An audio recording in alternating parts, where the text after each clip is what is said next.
are by far one of the best debaters, if not the best that I've ever seen. So I'm getting frustrated. And it's setting up White to just say, that's not my position. That's actually not my view. Here is what my view is. And then he furthers his own case again. It's believe the drawing must involve regeneration because it has to precede their believing, doesn't it? Well, again, I'm here to debate John chapter 6. If you want to talk about all sorts of other things, that seems to be your thing. I just talked about draw. That seems to be your thing, and I realize, Leighton, it's all you've got. I asked you about Helco. The reality is, as we have seen, what is found in verse 44 is the assertion that no one has a certain capacity unless something happens, and that drawing is an effective drawing. It's not talking about issues of regeneration. God's drawing involves regeneration.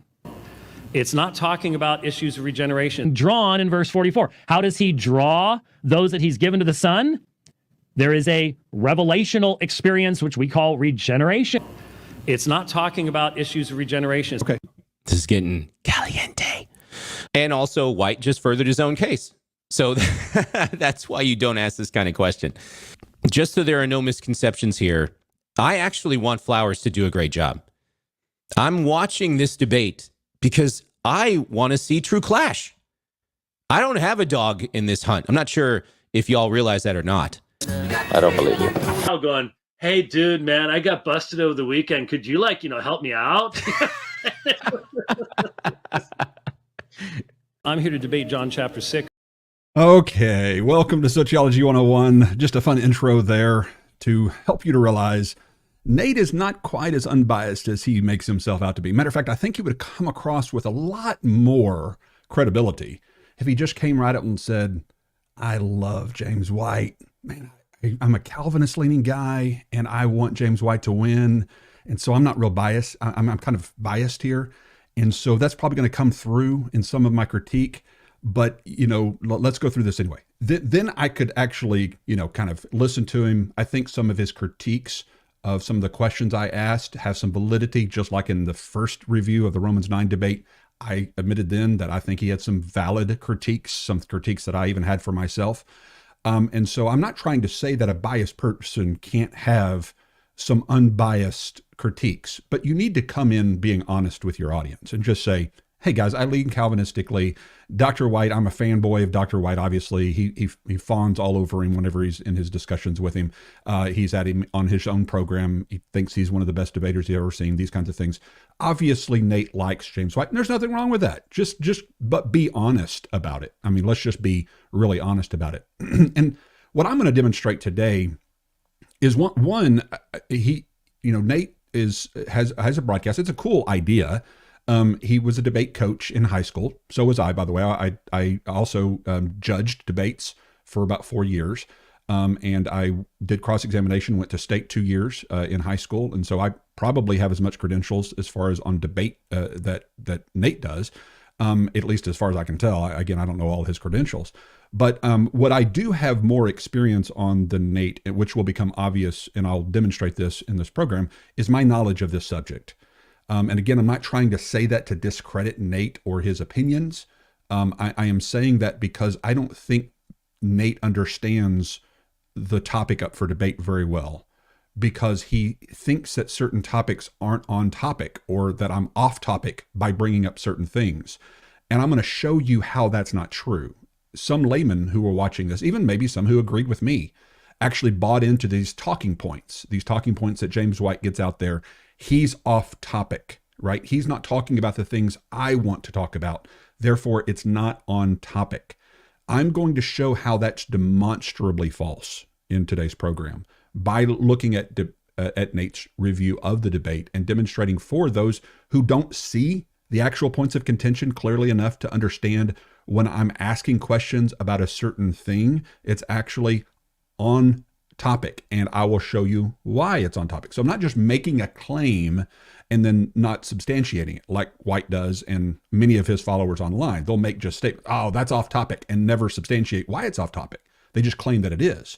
I'm going to do the opposite of that. I'm going to say this question was on topic and here's why. I'm going to substantiate my claim. That's the difference between a good argument and a bad argument. By the way, if you're into debate, a good argument is one that has substantiation behind it, something that's backed up with some kind of evidence or argument. Just making claims like my opponent's not on topic is not a good debate strategy, because you have to substantiate. Here is why it's not on topic. And the other guy, if he's being accused of it not being on topic, he has the right to say, this is why it is on topic. And then you have to respond to that. And so that's what we're going to go over briefly here in today's, not too briefly, you know me, briefly means under 4 hours. Buckle up, hang on, and let's hopefully about an hour and a half, depending on how long-winded I am on this. So let's walk through this together. We want to talk about all sorts of other things. That seems to be your thing. I just talked about draw. That seems to be your thing. I'm having deja vu, because didn't this happen in Romans 9? Just set aside how you want this debate to go and just think for a moment in terms of strategy and methodology. I'm literally asking him about drawing helko, the word helko in the sentence, and he's like, "This is just like John's Romans 9 debate. Leighton's off topic again." I'm literally asking about the word draw in John 6:44, and James White saying, "This is your thing, Leighton, all off topic." Not what? You're a debate coach. I'm asking him about a word in the very topic up for debate. And I'm still being accused, even on this question, of not being on topic. So that shows you the lack of objectivity from not only Nate, but from Dr. White and all of his followers, that even on questions that were absolutely not only grammatically, semantically relevant, like this one, he's even claiming that I'm off topic, which proves that the other questions, like one about Rob the reprobate and infant damnation, those kinds of things, those are more likely to be accused of being off topic, obviously. But the fact that they're even calling this question, this line of questions about helko and the meaning of drawing with relation to regeneration, they're calling it off topic too, shows that they have absolutely no objectivity. In other words, it's demonstrating this is a tactic. I'll call everything Leighton does and says off topic, so therefore I don't really have to engage with him in this debate, which is exactly what he did in Romans 9. Everything's off topic, and so I don't have to deal with it. And that's a strategy. That's what the talking point that James White had coming out of Romans 9. It's the talking point he comes out of John 6 with, and it's the talking point that Nate picks up on. And in other words, he's listening to my opponent and my opponent's talking points and just regurgitating them, showing his lack of objectivity in this review. So if it was all of Israel, why didn't all of Israel come to Jesus? You're ignoring the fact that you have the ability to listen and believe. If you hear the message, like everybody in this room just heard me teach, is everybody in this room going to believe what I taught? No, some of them are going to reject what I taught. You're responsible for what you do with what you hear. But just because they hear doesn't mean they'll listen and learn and believe. But it specifically states everyone hearing from the Father will come to me. How is that not clearly? Everyone who has listened and learned, it says. Notice he leaves out the word hearing. He leaves it out in almost every single repeat of the question. He keeps saying those who are taught and hear, but he leaves out the word learning. Why? Because that furthers his case. Now, Nate doesn't notice this. Nate's not following this. And Nate doesn't point it out, which would show some sign of objectivity, because he could say, well, he's rewording the sentence. He's rewording the scripture in order for his view to be better supported by leaving out the word learn. And he shouldn't do that. In other words, they heard and they learned, which implies that they believed. It doesn't say everyone believed. It says everyone has heard the message, and therefore they're responsible for the message they've been given. But it says every hearing one, pas ha akusas, everyone hearing from the Father comes to me. How is that not very clearly the description of what drawing means in verse 44? How can this be a general reference to God teaching Israel? Everyone who hears from the Father and learns. Notice again, I had to correct him by reading the sentence again with the word learns in it, because Dr. White leaves it out. They all hear his message, but they all don't listen. Some of them close their ears. They close their eyes. Like Acts 28 says, Paul rebuking this same crowd of Israelites, saying, you're ever seeing but never perceiving. You have closed your eyes. Otherwise, you might see, hear, understand, and turn, and I would heal you. What's he saying? You have closed your eyes. It's their fault for closing their eyes, not a default condition from birth like you teach. So Flowers is actually not doing a bad job here. I think White probably could be asking another question. You know, if Jesus quotes Isaiah 54:13 and says that all will be taught by God, Flowers says that's all of Israel right there. Okay, well, then how can Flowers then go on to say that not all will learn from God? Isn't being taught learning? Okay, is being taught learning? Not necessarily, no. You can be taught something but not learn something. Well, there's thousands of examples of this, and I'm about to show you a Greek scholar explaining that to us. But before I even do that, what this same Greek scholar, Dr. Kretko, Joel Kretko, who was on, was explaining was, even if you conceded, Leighton, that those who are taught are referring to those who belong to God, in other words, instead of all of Israel was taught of God, it's referring to those who belong to him being taught by God, and therefore listening and learning and coming to Jesus. In other words, you could have just conceded that point and it still wouldn't prove unconditional election. And so that was that conversation. So I was like, oh, okay, well, that would have been an easier way of taking this argument. I like to be able to concede a point if it doesn't matter to the question of the debate.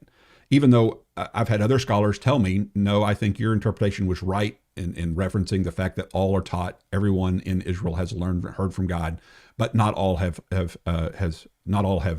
believed what he said. In other words, they hear, but not necessarily believe what they hear, and they're responsible for that. So if they close their eyes, they close their ears, as Israel is known to have done in this time, that's their fault for doing it, okay?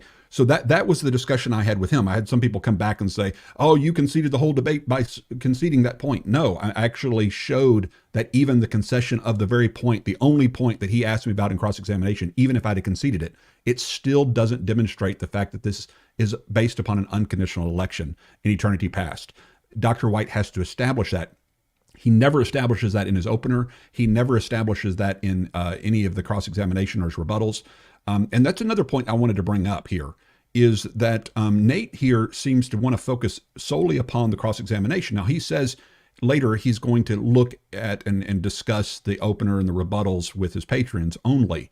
And he seems to, suggest that cross-examination is where the real debate is.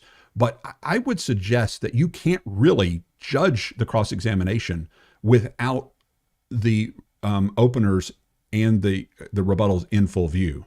I don't think you're doing good justice to show how a debate flows and who is, quote unquote, winning or scoring points without having that in view. Why? Because you're removing the burden of the affirmative to establish his case, which my whole argument is Dr. White never did. Dr. White never established his case. And I'm getting ahead of myself because we'll get into that as we go through this. But listen to Dr. Joel Kretko correct Dr. White on his use of and his assumption that learning is passive. The action of God in teaching. It's not that he's just throwing it out there and then they will accept or not accept whatever else. No, they are the passive recipients of the teaching of God. And then that's also described in the one hearing, passive action. Something is coming to you from outside. That's a really big claim to say that somehow learning is just this completely passive thing, when in the cultural world around the text, you've got people saying that learning is very different from listening. Polybius, so a contemporary, like near to the New Testament, says that hearing is not the same as learning. Learning takes more effort. There's something required on the part of the person. It's not passive. Like, it actually contrasts hearing and then having to learn. Like, even just like in English, did you pay attention in the lecture? I listened, but I was on my computer. The word listen there, like what it's conveying, the idea would be the words came in, but you weren't actually like paying attention. It's flexible, right? But whereas in another instance, say, hey, did you listen to the lecture? Yeah, I listened. As in, like, I paid close attention and was taking it in. Like, it's a very flexible word. There's nothing inherent in akuo that it's somehow passive. Reject your rabid misrepresentation of Reformed He's theology, not introducing total inability? I'm going to answer the questions that you asked, okay? Please stop interrupting me. You just presented T and I and all the rest of this stuff. I was just summarizing to be fast. No, go ahead. I was just summarizing to be fast. No, go ahead. What did you want to ask? I already asked, do you think Jesus was introducing the Calvinistic doctrines to this crowd of unbelievers? Okay, so here's where Nate often blames me for the contention aspect of the cross-examination and how heated it becomes, like it's my fault. If my opponent doesn't run from his previously stated positions, which we'll demonstrate that he does here in a minute, if he just answers the question without nitpicking, because I say, do you believe that Jesus is bringing up soteriology, Calvinistic soteriology, teaching Calvinistic soteriology to this group of unbelieving Jews? And he nitpicks the question by saying, oh, well, the T, the U, and the I don't call that Calvinistic theology. That's just biblical theology. That's just everything. What's he doing? He's nitpicking me instead of just saying, yes, Jesus is introducing these Calvinistic claims, the claims about the T of total inability, that no one can. He's teaching unconditional election. All that the Father is given by the Father to the Son. That's unconditional election. Irresistible grace. They will be raised up. That's perseverance. They'll be raised up, so they're going to certainly be saved. That drawing. That's irresistible grace. All of those Calvinistic doctrines of grace that we hold too dear. Yes, absolutely. Jesus is bringing those up. He's teaching those doctrines to this group of grumbling Israelites. If he'd have just said that, or just come out and admit it, then we would flow right next. Now, could I have worded my question better? Obviously, the hindsight is 2020. The armchair quarterbacks out there. If I could word my question in a way that he couldn't weasel out of it, he couldn't dodge it in some way and make it better. Yes, of course. Looking back on it, I didn't expect him to nitpick my question by denying that Jesus was teaching Calvinistic soteriology. By doing the things that he did in this response. And that's why you see some of this tension and this back and forth and me interrupting him going, no, I don't want you wasting my valuable time talking about how you think Calvinistic theology has been taught throughout the ages in the Old Testament. Therefore, it's not being introduced to this crowd and all those kinds of things, because that's not obviously what I'm asking, Dr. White. And yet I'm to be blamed for his dodging of the question and running away from his previously stated positions. Instead of just straightforwardly answering the questions as he should. He's not introducing Calvinistic doctrines because the belief in God's sovereignty is part and parcel of the Old Testament revelation. So it's not something new. So his answer is no, Jesus isn't teaching introducing this new Calvinistic theology, because Calvinism has been around forever. These people knew it. Really?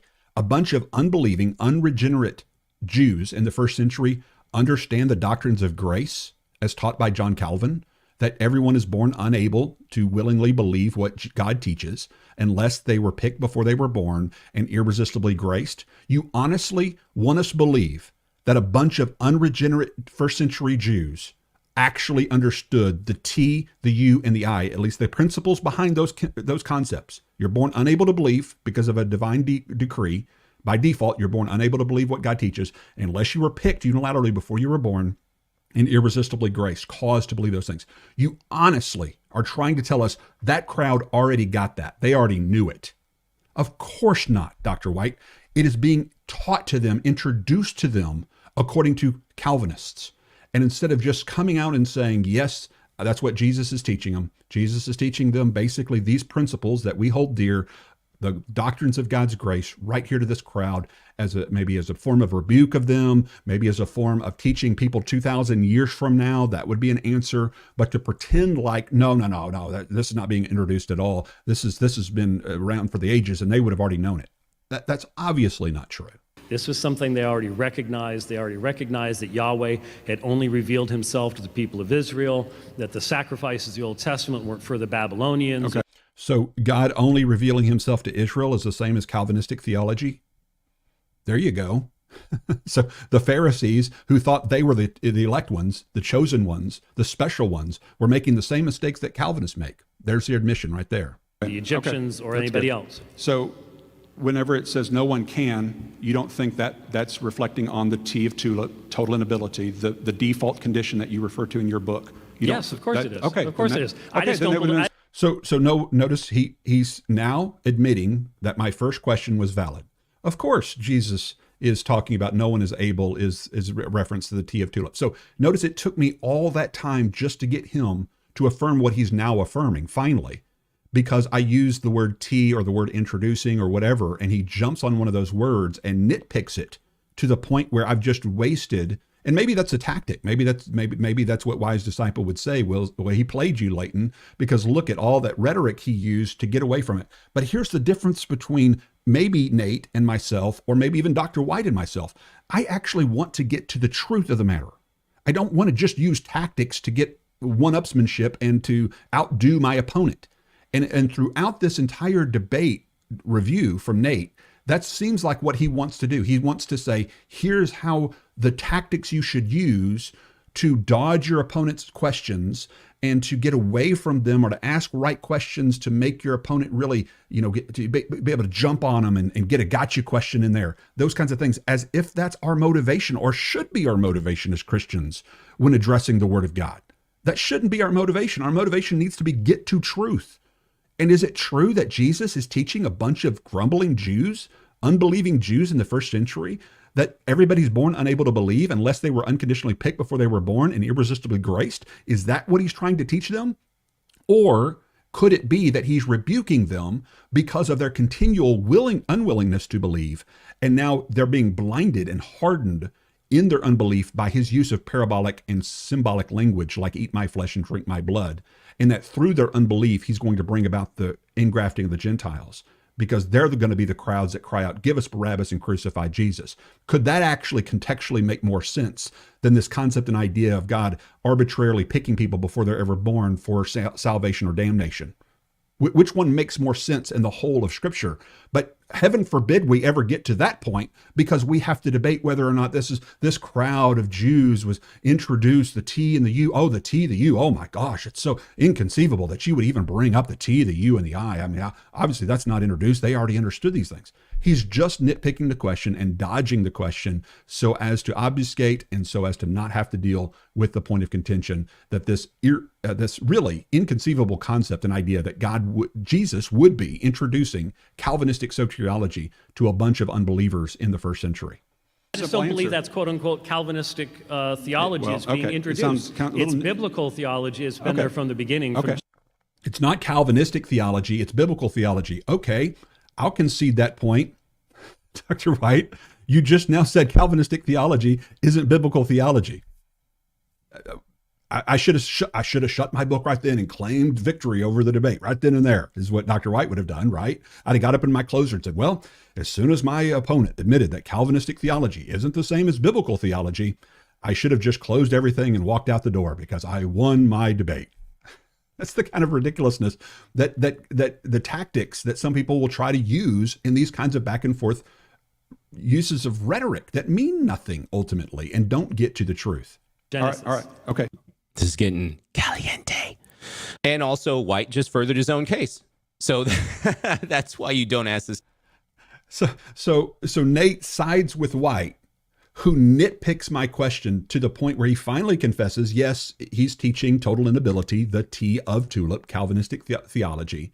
And he sides with White at his nitpicking my question and dodging my question and stretching out this conversation based upon, oh, that's not Calvinistic theology, that's biblical theology. And yet Nate still sides with Dr. White. No bias there, Nate? Are you sure about that? Kind of question. Something that Dr. Flowers seems to do quite a bit is he always wants to bring the issues back to the bigger picture of Calvinism. So, tulip and the Calvinistic presuppositions and double predestination and all of the issues under the broader category of Calvinism. Only one of those pieces is arguably specific to this debate. It's the U in tulip, right? Unconditional elections. That's literally in the topic that I'm looking at, the title of the debate. Okay, before we listen to Dr. White, this is the crux of it all. So if you don't hear anything else I say in this entire critique, Nate, if you're watching, if you don't hear anything else, I want you to hear this part right here, because this is something I think that was outside your understanding. And again, I'm not trying to be mean, like you're not intelligent enough to understand it, because I think you're probably brighter than I am. Okay. So it's not a slam on you personally. All right. It's because you don't deal with this topic as much as I do. And you don't understand what White's arguments are well enough to understand that I'm precisely on the right topic by addressing the T and the I of tulip. And I will prove that to you right now, because I want you to see what's not only on the screen for those that are watching this. I'm putting on the screen White's words as you're about to hear them, so that you can understand that what Dr. White is doing is he's assuming unconditional election is true because the T is true and the I is true. He doesn't argue for the U. He assumes that the U is the only possible answer to the fact that T and I are true. If total inability is true, everyone's born without the capacity to believe the Bible, unless they're irresistibly graced, then what's the natural result of that? The U. Because unless you're a universalist, you have to believe that God has unconditionally picked certain people to irresistibly grace, because they're all born without the capacity to believe the gospel. That is his entire case. How does Leighton Flowers know that? I read all his books. I listened to his rebuttal and his opening statement, which Wise Disciple, at least in this broadcast, doesn't even refer to or talk about. Do you think that could affect how you understand what's happening in the cross-examination by accusing me of being off topic, of not staying focused on the central points, when Dr. White himself admits this is the central point right here? Let's watch. Way, if no one is able to come to the Son except... Okay, if no one is able to come to the Son, what's that? The T, total inability. No one is able to come to the Son. They're born by default unable to believe the Bible. They're unable to believe the God the Father in the Old Testament. They're unable to believe in the Son in the New Testament because of how they are born. They're by default unable to believe what God teaches. Okay, so that's the first statement he says. Let's listen to it again so you're following. Okay. Oh goodness, I went too far. I was thinking that was his independent clip, and then I kept going backwards. And so I apologize for that. I'm going to try to get it back up to the first part, because this is where the rubber meets the road, folks, when it comes to this issue right here. And I really want you to hear it. And so, man alive, I hate when I mess things up like this, because, okay, wait. And it won't let me go little by little. It like jumps 30 seconds at a time. There it is. Let me see. To the Son, except drawn by the Father, and those that are drawn by the Father are raised. Okay, so no one is able to come to the Son except those drawn by the Father. So that's irresistible grace followed by total inability. So you're totally unable unless you're irresistibly graced. You can't come to Jesus unless you're irresistibly drawn by God, the Father, to Jesus. Okay? Those are the 2 points. And therefore, what's the conclusion? Listen. Up by the Son. That's unconditional election. I didn't think I needed to repeat that type of thing. It was fairly obvious. So it's obvious that if T is true and I is true, then my conclusion is you must be true. Do you follow his argument? So then when Wise Disciple, Nate here, says Leighton can't confront the T and he can't confront the I because those are off topic, then what's he doing? He's undercutting me, saying you can't address the actual point of distinction between you and Dr. White because I have deemed it being off topic. And why do you deem it off topic? Because you're listening to my opponent's talking points instead of being objective. That's the difference between us. And it's the same problem, which I'll prove later, in the Romans 9 debate. Because you think, once again, he's off topic because he's not addressing what I think the topic should be.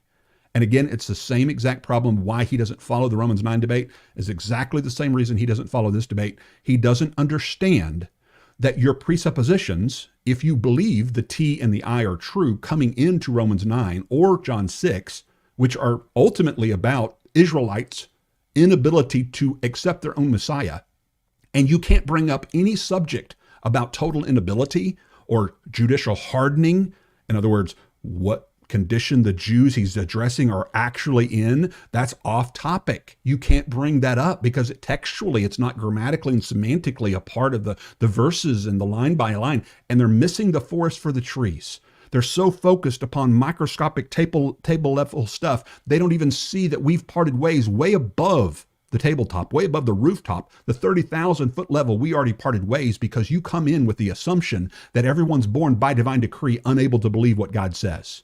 unless they're picked before they're born and irresistibly graced and caused to believe what God teaches. If you come in with those presuppositions, yeah, Romans 9 sounds like it teaches Calvinism. Yeah, John 6 sounds like it teaches Calvinism. And the debate opponent has every right to question those three presuppositions, because those three presuppositions are what is guiding your exegetical commentary. And if you don't recognize that, then you're not being objective in your critique of a debate. You're not qualified to do that. And I'm not trying to be mean and saying Nate's not qualified in general to talk about debates in general.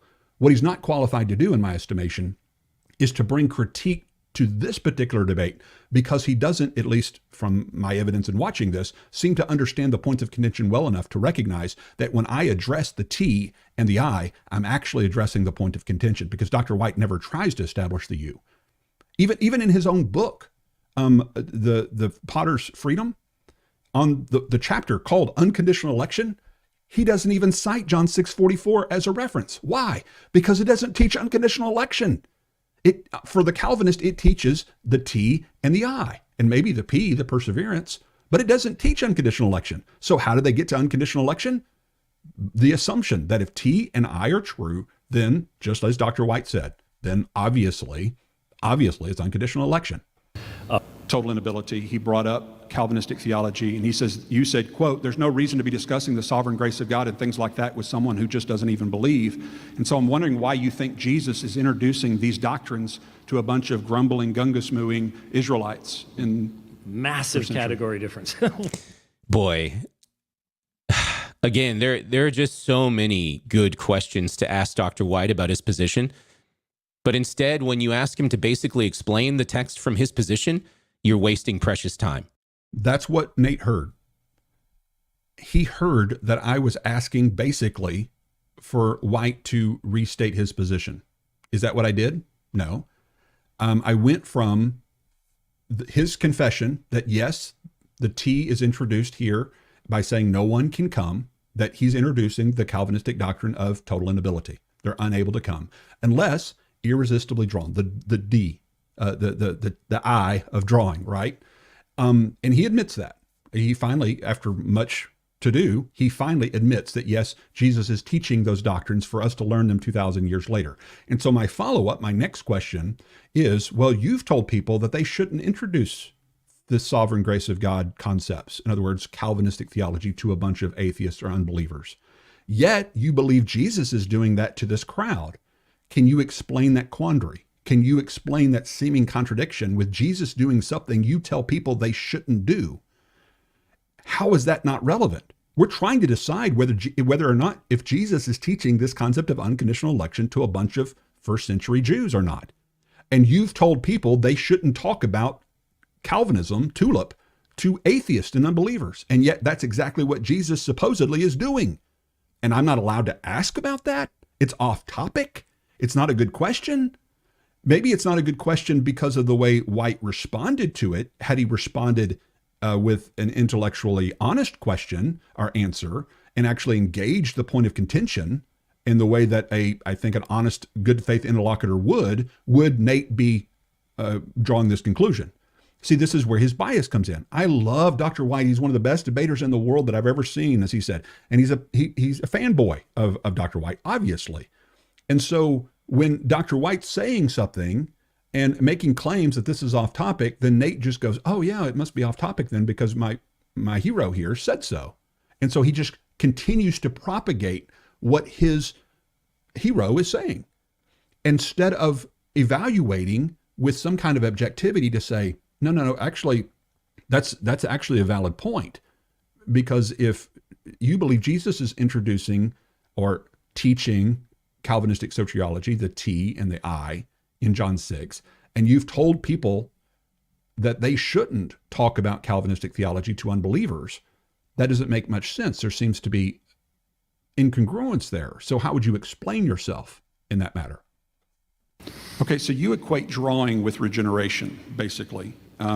You believe someone must be made alive, regenerated, in order to come to the life giver who is Christ. Yet on page 25 of this book here, drawn by the Father, you wrote, quote, when we come to him, when we believe on him, he becomes the source of our spiritual life. Well, isn't regeneration the source of our spiritual life, not Jesus, on your view? No. That's so obviously false. I'm not even sure how to address it. The only way that you can. What's false about it? Has anybody thought about asking him that? If regeneration precedes coming to Jesus, then the source of your life, your spiritual life, is regeneration, not Jesus, because you haven't come to Jesus yet. You have to get regenerated in order to come to Jesus. And so Dr. White either is lying or he's obfuscating, one of the two. And I have every right to push on that point. It has to do with how you understand the flow of this text. And here is where Dr. White runs from his previously stated position, as we will have demonstrated before you. Have spiritual life is that Jesus Christ has provided for the work of the Spirit through his redeeming work to even raise us to spiritual life. So the idea of separating regeneration from the person of Jesus is an absurdity. Okay, the idea of separating regeneration from the person of Jesus Christ is an absurdity. I agree with you, Dr. White. Congratulations, you're in provisionism camps now. I should have just shut down the debate right then and said, "Oh, I won the debate." That's what White would have done, because what are you saying? You have to have Jesus. You have to be united to Jesus in order to have life, which is what we're saying.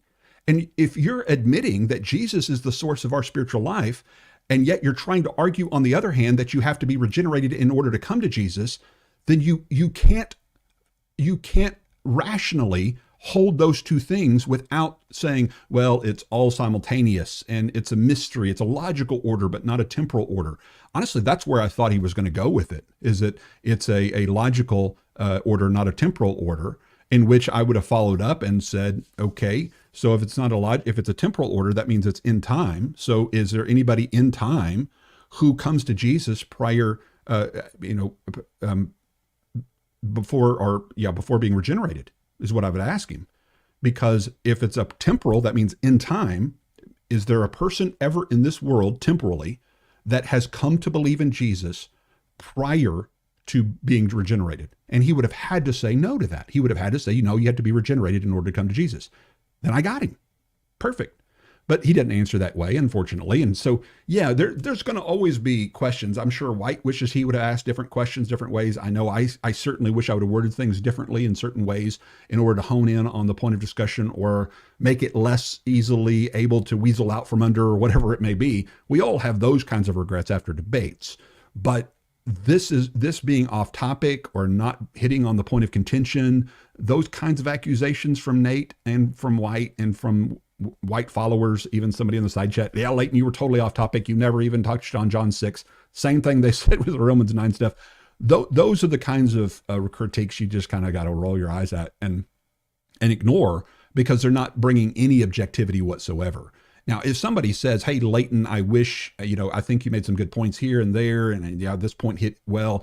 This thing over here, when you said this or you brought this up, I don't think that was the best use of your time. Okay, yeah, okay. Everybody can have opinions like that. That doesn't bother me at all. I may even agree with you on some level, looking back over things. But these blanket, Leighton was totally off topic and he was all over the place, or he never did. Those are just talking points that Calvinists put out there and continue to just repeat ad nauseum, and to the point where they actually believe them, some of the people haven't even watched the debate. It's quite obvious from some of the things they say, and they just repeat the talking points that they've been hearing from their crowd. So I'm getting frustrated. And just so there are no misconceptions here. And the frustration is my fault, not White's fault, for obfuscating, for nitpicking my questions, and from running from his previously stated positions. And yet Nate is frustrated by me, not Dr. White. Why? Well, White's his hero. He thinks White's one of the best debaters to ever live. And so, of course, his bias is going to step in here. When he gets frustrated, he's getting frustrated with me because he thinks I'm asking questions that aren't pertinent, because he doesn't even recognize what White himself is concluding with regard to the fact that the T and the I prove the U. He doesn't know that. And therefore, he thinks I'm off topic by talking about the T and the I. He thinks they're just generalized comments about Calvinism, when in reality, it's very specifically addressing my opponent's points of contention without even recognizing it. I actually want Flowers to do a great job. I'm watching this debate because I want to see true clash. I don't have a dog in this hunt. I'm not sure if y'all realize that or not. I just want to see some good clash. But you must be regenerated prior to coming to Jesus. So before you're unified with Jesus, you have life. First of all, I don't agree that drawing is the same thing as regeneration. Now notice I just now said very clearly that you have to be regenerated prior to coming to Jesus, right? And then he says, I don't equate drawing with regeneration. That's not the terminology. I think we ought to stick. He says that's not the terminology, okay? I think we ought to stick with what the text says. That's not the terminology. All of those kinds of things. Let me just show you something. This is from his book. When God's grace enters into their lives and they are born again, regenerated, drawn, whichever of the many terms the Bible uses to describe the work of regeneration, okay? So Dr. White equates drawing with regeneration in his book, as well as in other stated teachings, which you'll hear in just a minute as we go through this. So let's go back to the with what John video. 6 is actually talking about. John 6 defines the drawing by the Father as teaching, learning, and hearing. That's the definition of drawing. It results in a person being raised up at the last day. That's the meaning in the context. Actually, There's I'll read a quote from you where you actually equate drawing with regeneration later, but I'll have to pull that up. What support do you have for equating this concept of regeneration with the word draw, in the sense that you obviously... He literally just said he does not equate regeneration with drawing. And now Flowers is asking for evidence to support his equating regeneration with drawing. That's because, Nate, there's a difference between you and I. I know better. You don't. Dr. White does equate regeneration with drawing. It at least involves it. And what I'm redoing is restating that claim in the sense that, and you'll hear me say, in the sense that you must be regenerated prior to believing the gospel, prior to being taught. In other words, before the drawing, if drawing is just the teaching of Jesus, the teaching of God, the hearing and the learning of God, if that's what drawing refers to, as he just said, then you have to be regenerated prior to being drawn on Calvinism. And that's the point I'm trying to get to. Why do you think I'm trying to get to that, ladies and gentlemen? What significance does that have, brethren? Because that's the entire crux of this entire debate when you really think about it, because it is supporting everyone's unable to believe by default unless God picked you before you were born and causes you to believe. And when you hit on that very point of regeneration being irresistible or not, which I'm trying to get my opponent simply to affirm his previously stated position so that I can move on to the next question real simply. But what do I get instead? Obfuscation, running away from his previously stated views, and you wonder why it gets caliente, why it gets hot, why it gets frustrated. It's because of my opponent obfuscating and running from his previously stated positions, which I'll establish right now. White literally just said he doesn't equate the two. Whether Flowers can pull up a book quote or not, and it's setting up White to just say, that's not my position. That's actually not my view. Here is what my view is. And then he furthers his own case again. Everyone who has heard and learned from the Father is coming to me, he says. Hearing and learning from the Father is the same thing as being drawn in verse 44. How does he draw those that he's given to the Son? There is a revelational experience, which we call regeneration. There's a revelational experience that we call regeneration. That's his own words. And guess what, ladies and gentlemen? I knew those words. I knew that's what my opponent believed. And I knew that he was obfuscating.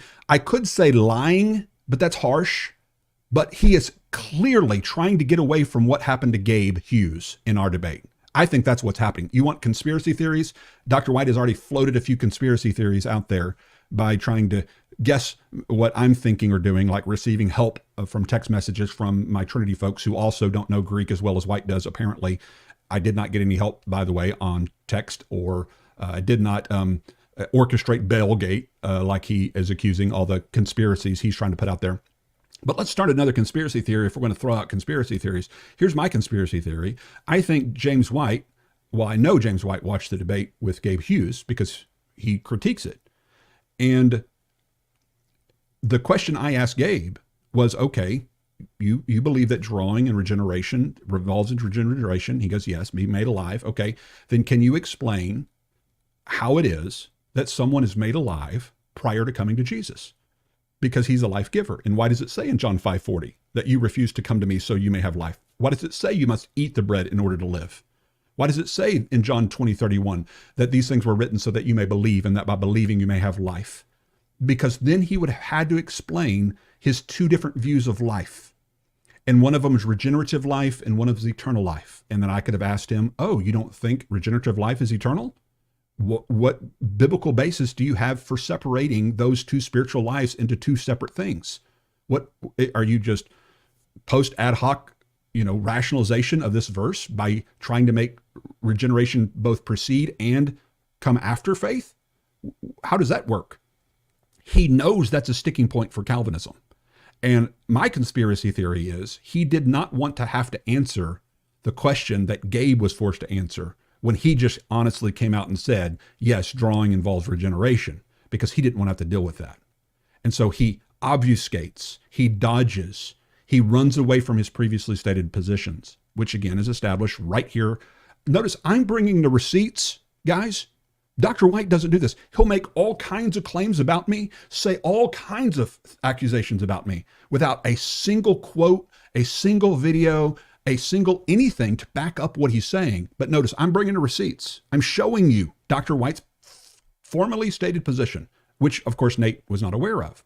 And he doesn't have to be a debate coach or to judge on this, but I know these things, which would explain why I would press on these things. By the way, I do see your super chats, and I will get to those at the end of the broadcast. Thank you for those. Human can actually be drawn to Christ or God until regeneration occurs. That's Michael Heiser, by the way, and notice what he just said. No one can believe in Christ unless they've been drawn first. Right? He just said that. Now listen to White's response. It is the drawing of God that involves that God's drawing involves regeneration. Uh-oh. Doesn't involve it on the debate stage. It does involve it when you're teaching in your own ministry. Where is the outrage from the Calvinists calling Dr. White to be consistent within the claims of his views? Where is Nate saying, really, Dr. White shouldn't try to obfuscate and run from his previously stated positions? I mean, it's in print in his book. He's got him on video. Yeah, he should just come out and say he's dodging the question. Yes, it is all up to God. There's no question about that. We cannot effectuate our own freedom from the bonds of slavery. I don't know if Flowers is trying to, what's his strategy? My strategy is to hold my opponent accountable for his words when he lies on stage, saying that he doesn't believe something that I've read him saying, that I've heard him with my own ears. Because when I hear and I listen, I do it actively. I don't do it passively, like I guess apparently Calvinists do. And so I listen to my opponents, and I really believe what they tell me when they say that regeneration involves drawing involves regeneration. Silly me. That's my strategy, Nate. For death by 1,000 cuts or something. But this strategy is wasting time. It's believe that drawing must involve regeneration because it has to precede their believing, doesn't it? See, notice what I just said. Surely you believe drawing involves regeneration. Surely you believe drawing involves regeneration. Listen to his answer. Well, again, I'm here to debate John chapter 6. If you want to talk about all sorts of other things, that seems to be your thing. I just talked about draw. That seems to be your thing, and I realize, Leighton, it's all you've got. I asked you about Helco. The reality. Nate, here's where you step in and say, I'm not sure why White is saying that drawing is off topic or asking about drawing is off topic. Oh yeah, your bias is showing, Nate. This is the point that I'm trying to get to, that we don't believe you when you say infant damnation is off topic, or these other questions about the I and the two are the I and the I and the T are off topic, when you won't even recognize that when I'm asking about a word in the actual sentence is also off topic and you won't call White out on it. It shows you're biased. It shows we can't believe you when you talk about these other things over there because you're not being objective. is, as we have seen, what is found in verse 44 is the assertion that no one has a certain capacity unless something happens. And that drawing is an effective drawing.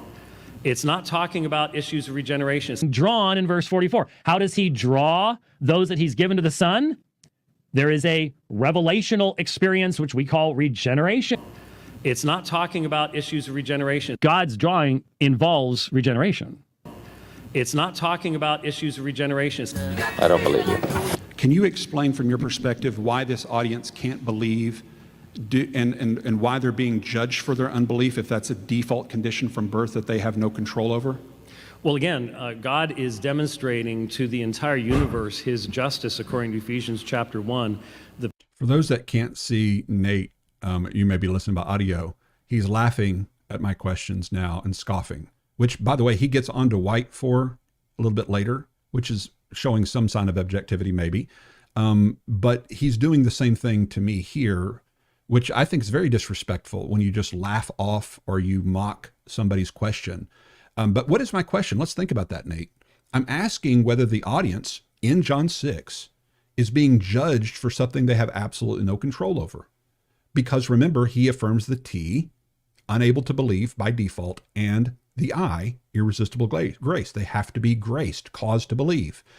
If I can't question the justice of that, which is the Achilles heel of the entire Calvinistic system, even John Calvin admits that's the dreadful portion of unconditional election, is the opposite reprobation.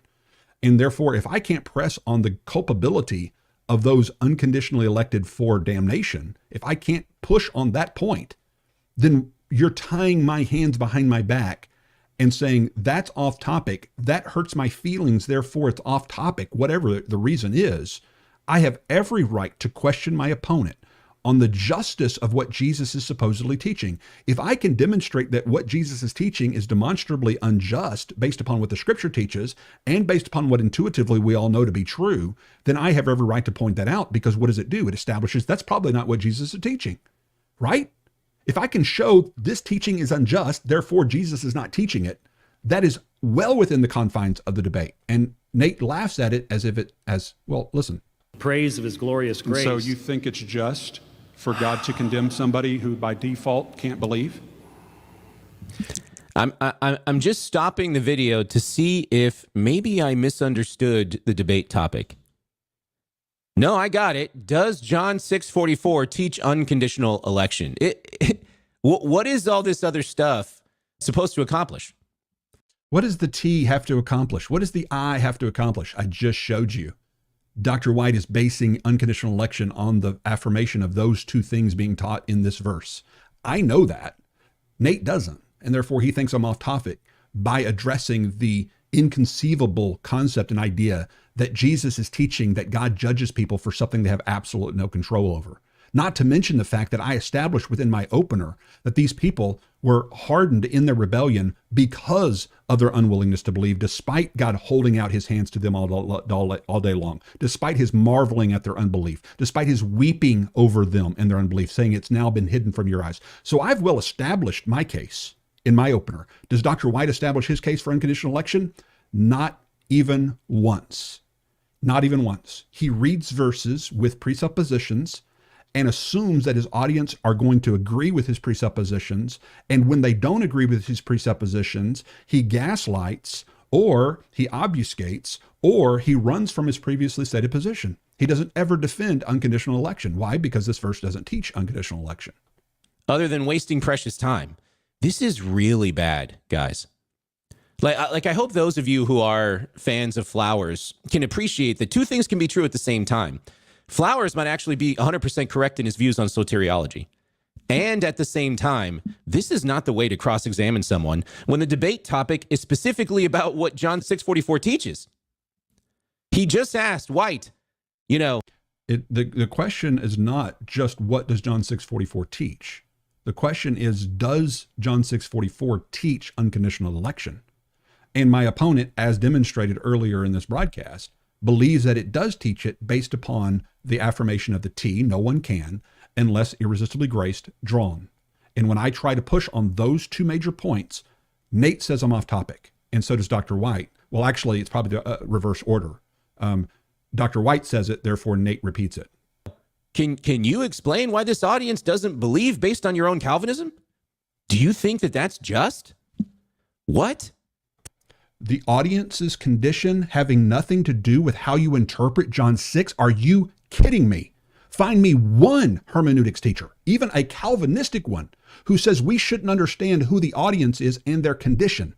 If this audience, if it's true that this audience has become hardened and calloused in their rebellion due to their closing of their own eyes, due to their refusal to listen to the Father, their refusal to listen to Moses, if they have grown hardened and callous and God is now cutting them off in their unbelief, like John 12:39 actually says, as I presented in my opener, if Jesus is speaking to them in symbolic, difficult to understand, parabolic kind of language in order to keep them in the dark from understanding who he truly is, his identity, lest they see, hear, understand, and turn so as to believe. You don't think that has anything to do with how you interpret this text? This is when you have demonstrated that your bias is so overwhelmingly clouding your vision that you can't even recognize that this audience's condition has anything to do with how we should interpret John 6. That's what's baffling to me, is that when Calvinism so overrides everything that you are, or you're so ignorant of the topic that you're one of those kinds of quasi-Calvinists that says, well, both Arminians and Calvinism are true. They're two rails that meet in eternity. There's two signs, one that says everyone can come, whosoever will, on the other side. And the inside, it says you were elected before the foundation of the world. And maybe that's the kind of Calvinist Nate is.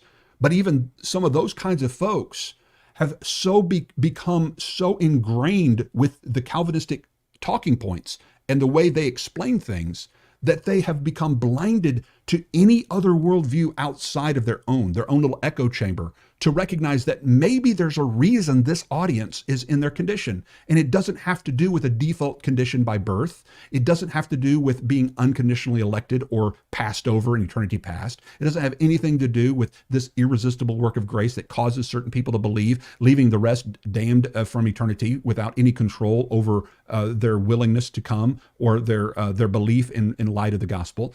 Maybe it doesn't have anything to do with that. But I have every right to address those points in a debate over that topic.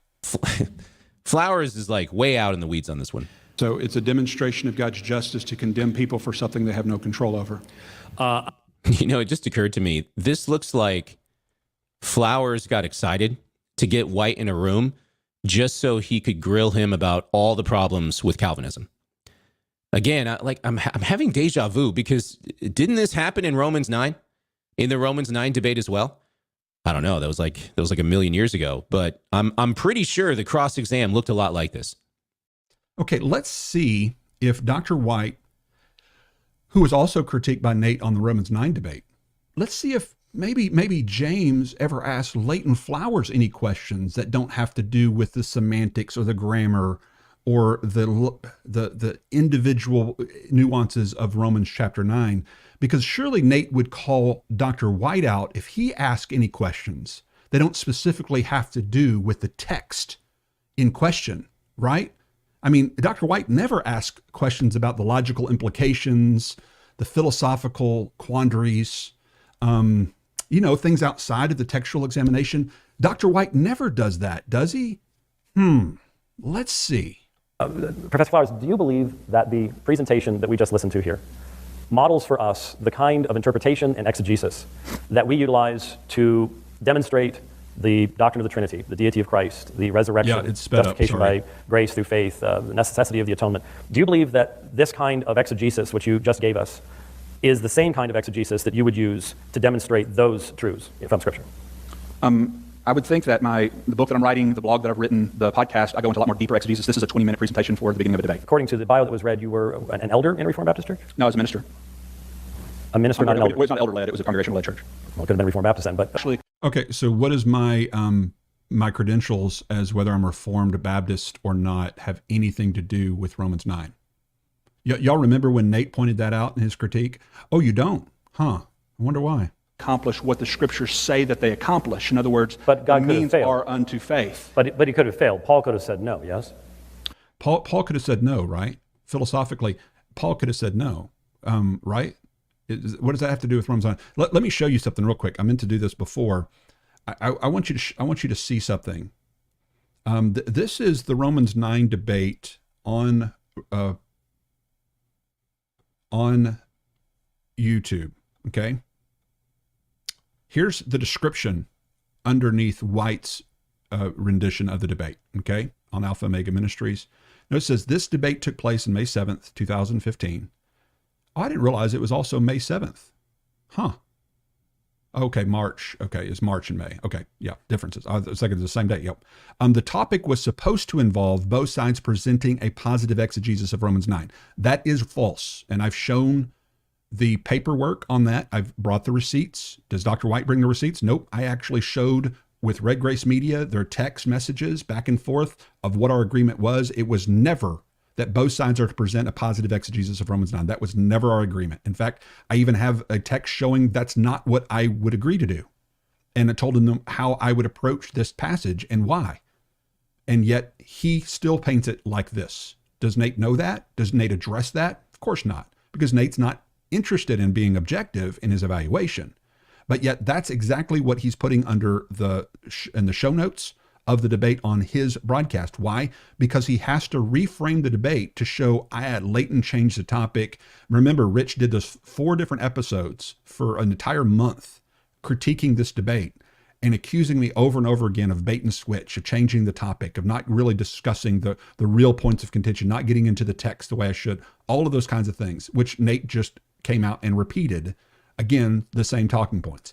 Look at the same debate on my program, which, by the way, you should watch mine because it has the slides actually in order. On both debates, the slides work and they're edited to be correct, unlike in the ones that White puts up. They're all over the place and you can't see them, or you can't see them, one of the two. And so on mine, notice what it says. This is a full debate video over what actually is stated in our contract agreement. Which soteriological view is taught in Romans 9? Professor Leighton Flowers defends a non-Calvinistic Southern Baptist perspective, or a provisionist perspective as we'd call it now. And Dr. White defends the Calvinistic perspective. Dr. White's main argument against Professor Flowers is that he doesn't exegete the text. That's his main contention with me the entire debate. Yet, according to the agreement approved by both presenters before the debate, the goal was to present a positive explanation for the intention of the author. No agreement was ever made that both parties would give a full exegesis, however that is defined, of the entire chapter. Neither party provided an exegetical commentary on every verse in the chapter. Unfortunately, Dr. White fails to engage with Professor Flowers' arguments under the guise of it wasn't exegetical. And so I'm just recapping what happened in the Romans 9 debate so that you understand what you're seeing here. And notice Dr. White is asking me questions that have nothing to do with the text or semantics meaning of any actual verse in Romans 9. And yet that's well within his ability as the debater in the Romans 9 debate. But I can't do it in the John 6 debate, apparently. He able but not willing. Calvinists use that term all the time. He's able, but he wasn't willing. But he could have. He was able, but not willing. Okay. So if he had, then God would have had to have found someone else other than Paul. Denying God's foreknowledge. I'm not denying God's abilities to know what his plans are. And again, so if God knew, then he couldn't have, right? I'm sorry? What's he asking about? He's asking about the logical implications of my view given my omniscience, beyond omniscience. It has nothing to do with Romans 9. But yet, am I, well, watch. If God knew, then he couldn't have. Or God's foreknowledge could have been invalidated, right? Well, God foreknows the free choice. He doesn't foreknow his determination. God said, thou shalt not murder, right? Correct. Is that the will of God? Yes. In Acts 4:27 and 28, was the early church wrong to pray and to confess that what Herod and Pontius Pilate and the Jews and the Romans did, God's hand and purpose predestined to occur, which was specifically the murder of the only innocent man who has ever lived? Mr. Moderator, he's asking questions outside of Romans 9 that are hurting my feelings. Can you make him stop? Yeah, I wrote a blog article on this, the 3 main texts that Calvinists often refer to. Was Herod condemned for his actions in the death of Christ? I would assume so. Pontius Pilate? I would assume so, yes. Was it eternally God's intention for the cross to take place? Well, I think the word intention gets misapplied. Was it God's intention from eternity that the Son of God become incarnate and die upon Calvary's tree? I don't think you answered that question. Well, I was defining the word intention. And All right, yes, if you'd right. like to use, was it his will? Was it the choice of the triune God? Use whatever term you wish, but did God intend in eternity past for the second person of the Trinity to enter into flesh and die upon Calvary's tree? And that's what I was attempting to answer in saying that proof that God uses determinative, if you want to call them that, determinative means to bring about the redemption of all mankind does not prove that God also uses deterministic means to bring about all the sins that need redeeming. Did I ever? Okay. So just proof, and I didn't time that, but I was actually sped up, as many of you noticed. But you can time that. How much of the, I don't remember if it's 15 minutes, I think, for cross-examination, how much of that 15 minutes did he ask me questions that have absolutely nothing to do with the grammatical or semantical construction of Romans chapter 9? Okay. Did I complain about that? Did I appeal to the moderator? Did I, oh, please don't make me answer that hard, difficult question about omniscience and philosophy and all those kinds of things. I didn't. I did my best to present my answer to the question that he asked, because that's what you do in debate. At least if you're actually trying to get to truth and you're trying to investigate what is the most likely interpretation within the text versus the one-upsmanship that apparently some people think this is really all about. All right, let's continue. Say that God owes anybody anything? You are definitely implying it, yes. Did I ever say that he owed Rob anything in the illustration? No. Continue on. Okay. So on what basis, I'll ask again, on what basis is he being judged? And I already answered the question. He's being judged on the basis that he's in Adam, and therefore he stands So he's being before... judged really for Adam's sin. That's all right. I've given the answer. At this point, And he's finally, after really pushing him and pushing him and pushing him and pushing him, I'm finally getting him to where I want him to go. Okay, which is to acknowledge his position as a Calvinist that this person is ultimately being condemned for the way he was born under Adam, because that's the root of federal headship and their concept of how they understand Romans 5. I'm trying to get him to that point. Now, because of his dodging and obfuscating, it's taking me a lot longer to get there than I want to, which is what's causing the frustration and the heat. Not me, it's my opponent, unwillingness to just come out and answer questions objectively and honestly. That's what's leading to this issue. And so finally, by the end of my first round, I only got through, and again, you can call this a great tactic on White's part, because I only got through the first couple of questions that I was really wanting to get to because of his obfuscation. I didn't get to where I wanted to go with this.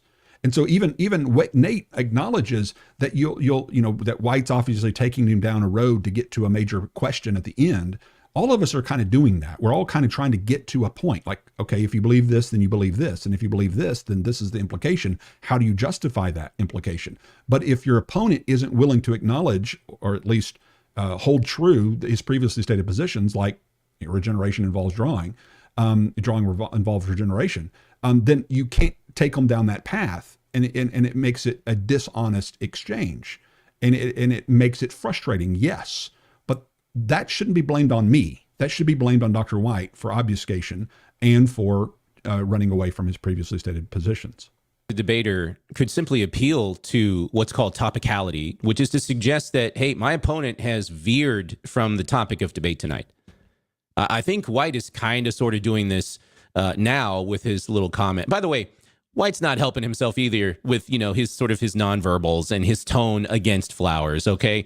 There is clearly some tension between White and Flowers that honestly I hope is rectified at some point in the future. But Hey, Pot, there's Kettle calling you, just in case you want to know there, Nate. We see the tone and the size and the things that you have towards my side of the debate as well, and those come across. The simple fact that they are brothers in Christ. But having said all of that, Flowers, if this is the end of Cross, has almost completely wasted his time. Yeah, and that's my fault.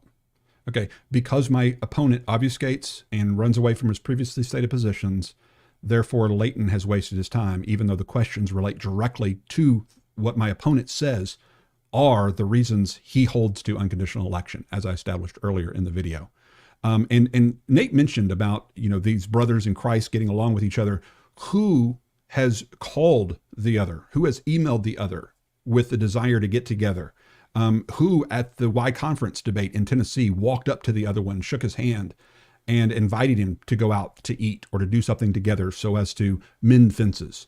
Who has, since the first debate, continually had an open invitation to have discussion, even trying to call in to have discussions, who has strived to show cordiality and to steelman my opponent by trying to find the best possible meaning of certain things that he says at every turn, who has defended him as actually being a brother, who has deleted comments and called out people who question his credentials, it's telling them that they shouldn't do that that's not helping the argument.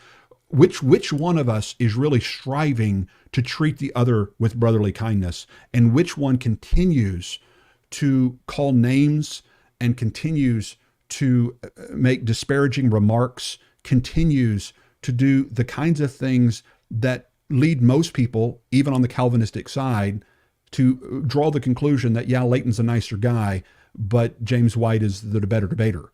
And so even people who are objectively, or I should say, sided with White still see that one of us is trying here, and the other one clearly is not, with regard to brotherly kindness and consideration for the fact that we can have brotherly conversations, even though we disagree with each other. What if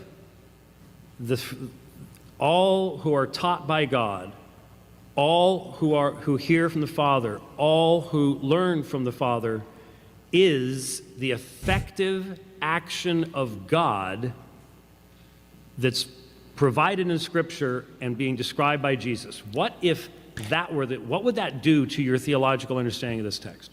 If that were true, then your presupposition, Tulip, would be true, and I don't think your presupposition is true.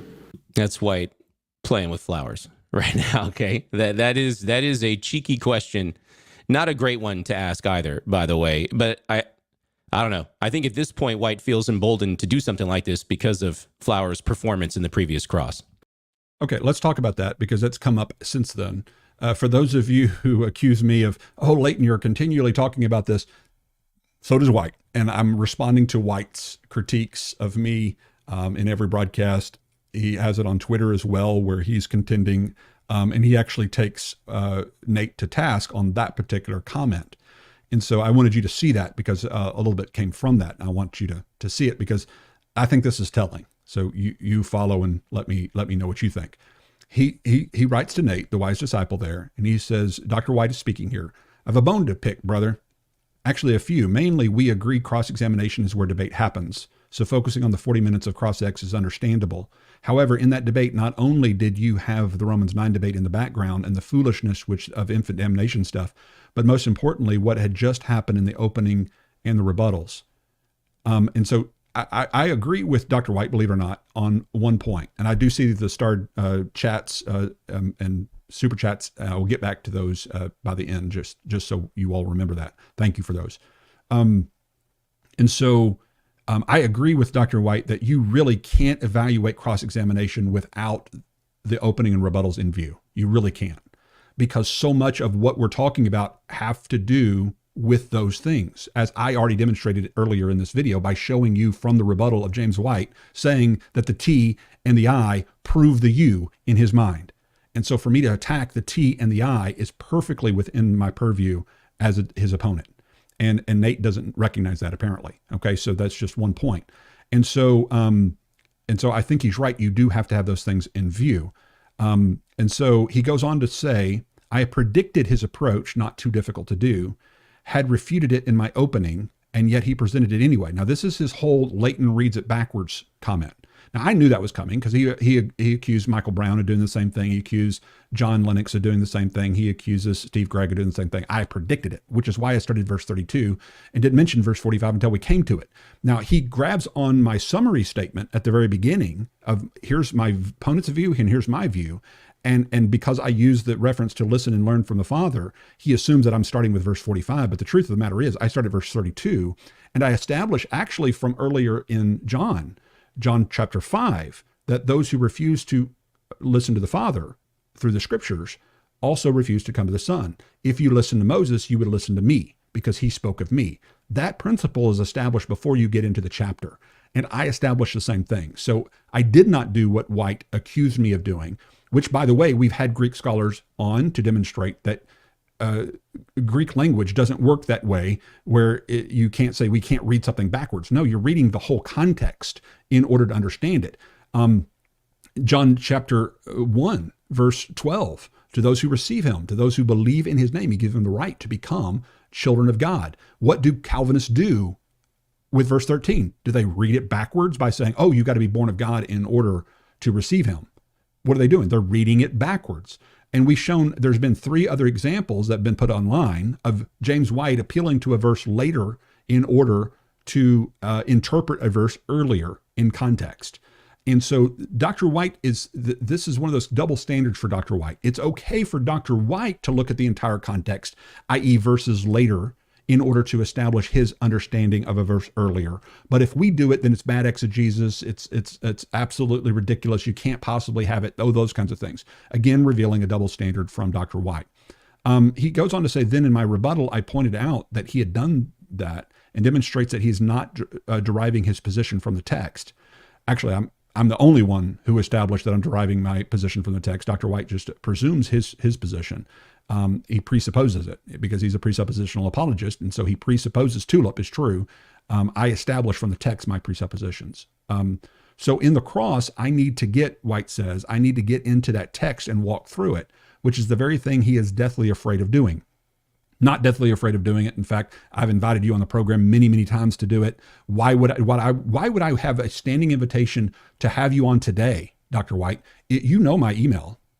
Email me right now and say, I'll come onto your program and we will take a deep dive through this text. Now, if you're going to bring out a bunch of Greek, I'm going to say, no, I prefer English because that's the language I actually speak. And I think it's perfectly sufficient to show you where you're wrong, because we both believe what the Bible says is true. We both believe what it says in the NASB is true, in the ESV is true, in the Spanish translation is true, in the Greek translation is true. We all believe that what it says is true. The difference is how you interpret it.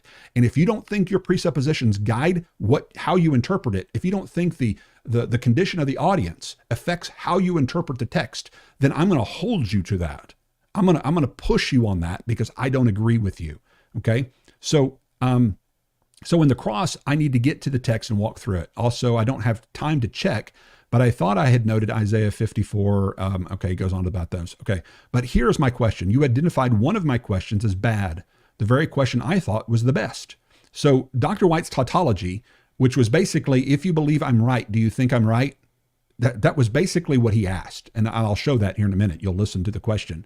He basically, well, I get him ahead of myself, but that's all he asked. And even Nate thinks that too. And so Nate is actually verifying whether he means to or not what I thought White was asking. It's just basically, if you agree that the teaching, the drawing, the learning is effectual work of God. He uses the word effective instead of effectual, but we know he uses that word. I read his books. I know what he means by effective. He means effectual. And so when he asks, are those effectual means of drawing? And then I say, well, if that's true, that's your presupposition. That's the I of tulip. And you're presupposing it's true. I don't believe it's true is my answer to that. And so why he thinks that's such a big win for him is kind of absurd to me. So he goes on to say, that's a pretty big thing in a debate to get your opponent to say, if you're right about that, then you win. Yeah. If you're right about irresistible grace, then you win. Yeah, Dr. White, I'll say that now. If you're right about irresistible grace, then you win. If you're right about the T and the I, then yeah, you win. Is that a big revelation to anybody? It's just a simple tautology. If Calvinism is right, Calvinists win. Okay. So same is true about provisionists, by the way.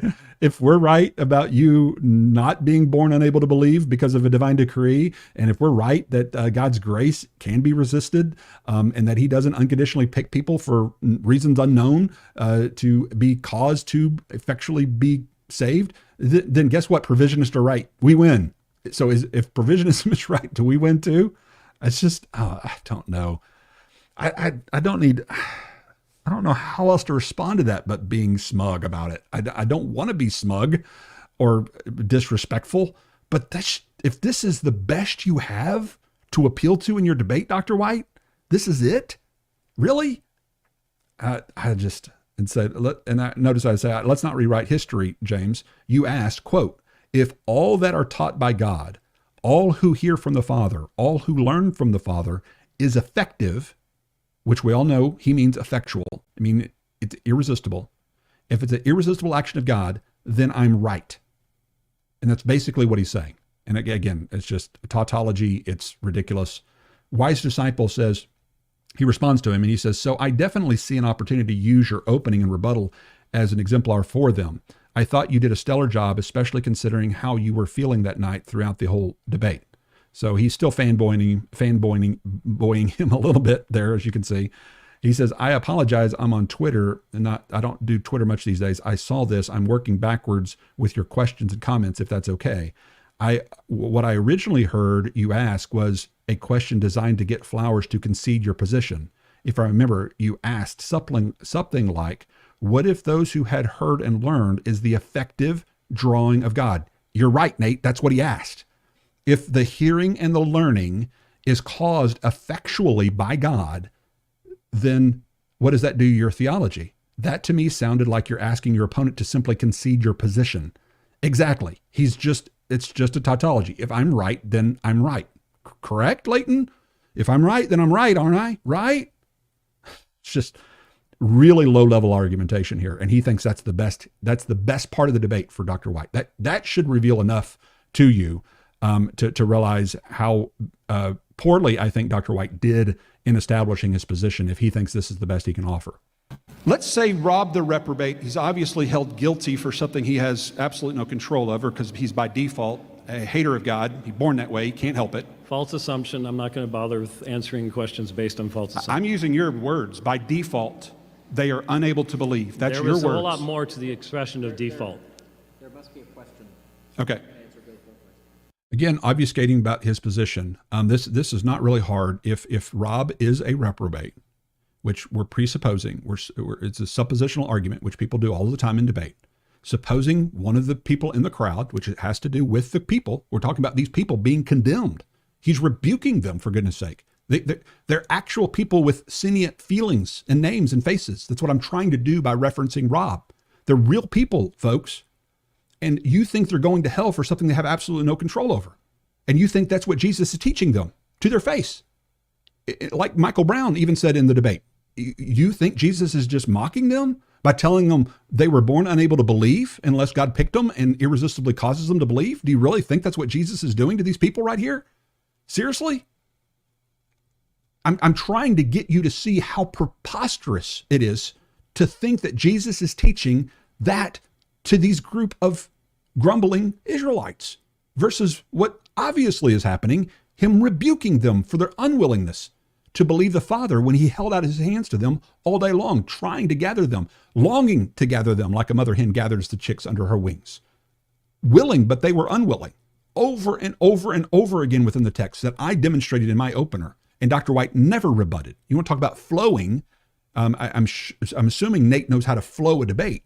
Let's walk through the arguments I made in my opener and flow them. If you really want to evaluate, not just with your patrons, but with this audience, who actually made more points in support of their position, and which of those points flowed to the end without being discussed or rebutted, then I think clearly I had way more points than Dr. White had establishing his view that flowed all the way to the end of the debate. And that's how you actually judge a debate. That's how you actually score a debate.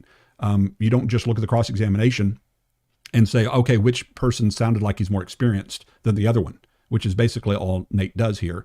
And he does so with a bias without admitting it. Thank you. All right, so this man, Rob, was guilty because of Adam's sin. You mentioned that. And so if Rob had been aborted when he was a baby, or he died when he was an infant, would he have faced the same fate as a non-elect infant? Oh my goodness. Mr. Moderator, are we going to stick to John 6, or are we going to start wandering into Dr. White? And there's your appeal to topicality. That's it. Flowers is just way off in the weeds on this one. I don't know what he did when he got word that he was about to face off against White again after all these years? Everything Dr. else. White, haven't you? Okay. Again, on this point, I can understand how somebody can objectively say that's not a good use of your time, or that's not as topical as it should be. Now, the fact that he already did this earlier when I was talking about Helco in John 6 shows his lack of objectivity, because if you're saying that about the questions earlier, that's the same as you are now, then I can't really believe that you're being objective in your evaluation. Now, so let me address those that maybe even be on my side of the aisle who think this doesn't really get to the major point of contention. Now, I can understand how you would maybe want me to focus on something else than what I did focus on. Or, hey, I would rather you have asked this question than that question. We all have those opinions. Great. No problem there. I even have some of those opinions after the fact because of the way things went. So I would like it to go this way instead of that way. Yeah, maybe I should focus on here more, maybe ask shorter questions in this way, more pointed questions on this point or that point. Great. We can all have those things. But I think you have to understand why this question gets to the heart of the debate, which I actually explain right here if you'll listen. Said inconsistency is a mark of a failed argument, and isn't Yes. Calvinism very inconsistent with how they answer the question No. as to what happens to No, infants but who if you die? Okay, so notice what I'm pointing out there. I'm using my opponent's own claim that inconsistency is the sign of a failed argument, okay? And Calvinists are inconsistent as to how they answer the question as to what happens to those who are unconditionally elected to salvation as an infant versus those who are not elect to salvation who die as an infant. And so listen, the doctrine of unconditional election is the doctrine of God choosing people before they're born. By the way, before you're born, you're an infant later, right? So before they become an infant, God has unconditionally either reprobated you or elected you for salvation. So how can a person illustrate how preposterous and inconceivable the doctrine of unconditional election actually is than by asking that question? It gets to the very heart of the entire doctrinal system. And I have a unique type of Calvinist on the stage with me, one who actually affirms that there are non-elect infants. He actually thinks that they should be judged. Infants are judged in the same way that adults are judged because it's unconditional election. In other words, my opponent is a consistent Calvinist, a high consistent Calvinist. I would not have taken this approach with John Piper or John MacArthur because they actually believe inconsistently, I would argue, that infants who die are actually saved, and they have arguments for that, okay? Dr. White doesn't believe that. So I have an opportunity to point out where his view demonstrates the inconceivable concept of what consistent Calvinism actually looks like. That's my goal. It's the same goal you heard Dr. White using in the Romans 9 debate when he's asking me about, well, could Paul have disagreed? Could Paul not have been an apostle? Could he have rebelled? What about Acts chapter 2 or Acts chapter 4? Was this God's plan from eternity? How does your omniscience work with your interpretation? What's he doing? He's drawing out the implications of a person who does not believe in open theism, but who believes in divine omniscience, and how I work that out in God's knowledge within my interpretation of Romans 9. And guess what, guys? I think he has every right to ask that question. I did not appeal to the moderator as being off topic because it's a question that has to do with how you interpret the verse and the implications of that interpretation.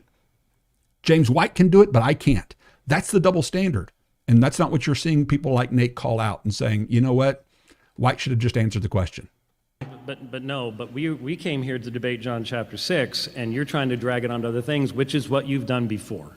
I am asking that you focus upon the text and the meaning of the text, and not get into all sorts of other subjects that do not allow me to even have the opportunity of making a meaningful presentation on the subjects that have not been raised and are not a part of the subject this evening. The question of the debate is not who can exegete the text in a way that Dr. White approves. It's a defense of Jesus' supposedly inconceivable teaching of unconditional election, which I'm demonstrating by this line of questions. It's demonstrably unjust and inconsistent within the ranks of Calvinism to say that people are condemned for something they have no control over. And what better illustrates that than an infant that dies?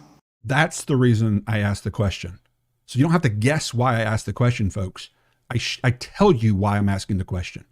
It illustrates perfectly the inconceivability of the concept and idea that Jesus is introducing to this crowd of unbelievers, the idea that people are ultimately condemned for a decreed position they're born into, that they were picked for reprobation before they were ever born, and will ultimately die and spend eternity separated from God for something in which they have absolutely no control.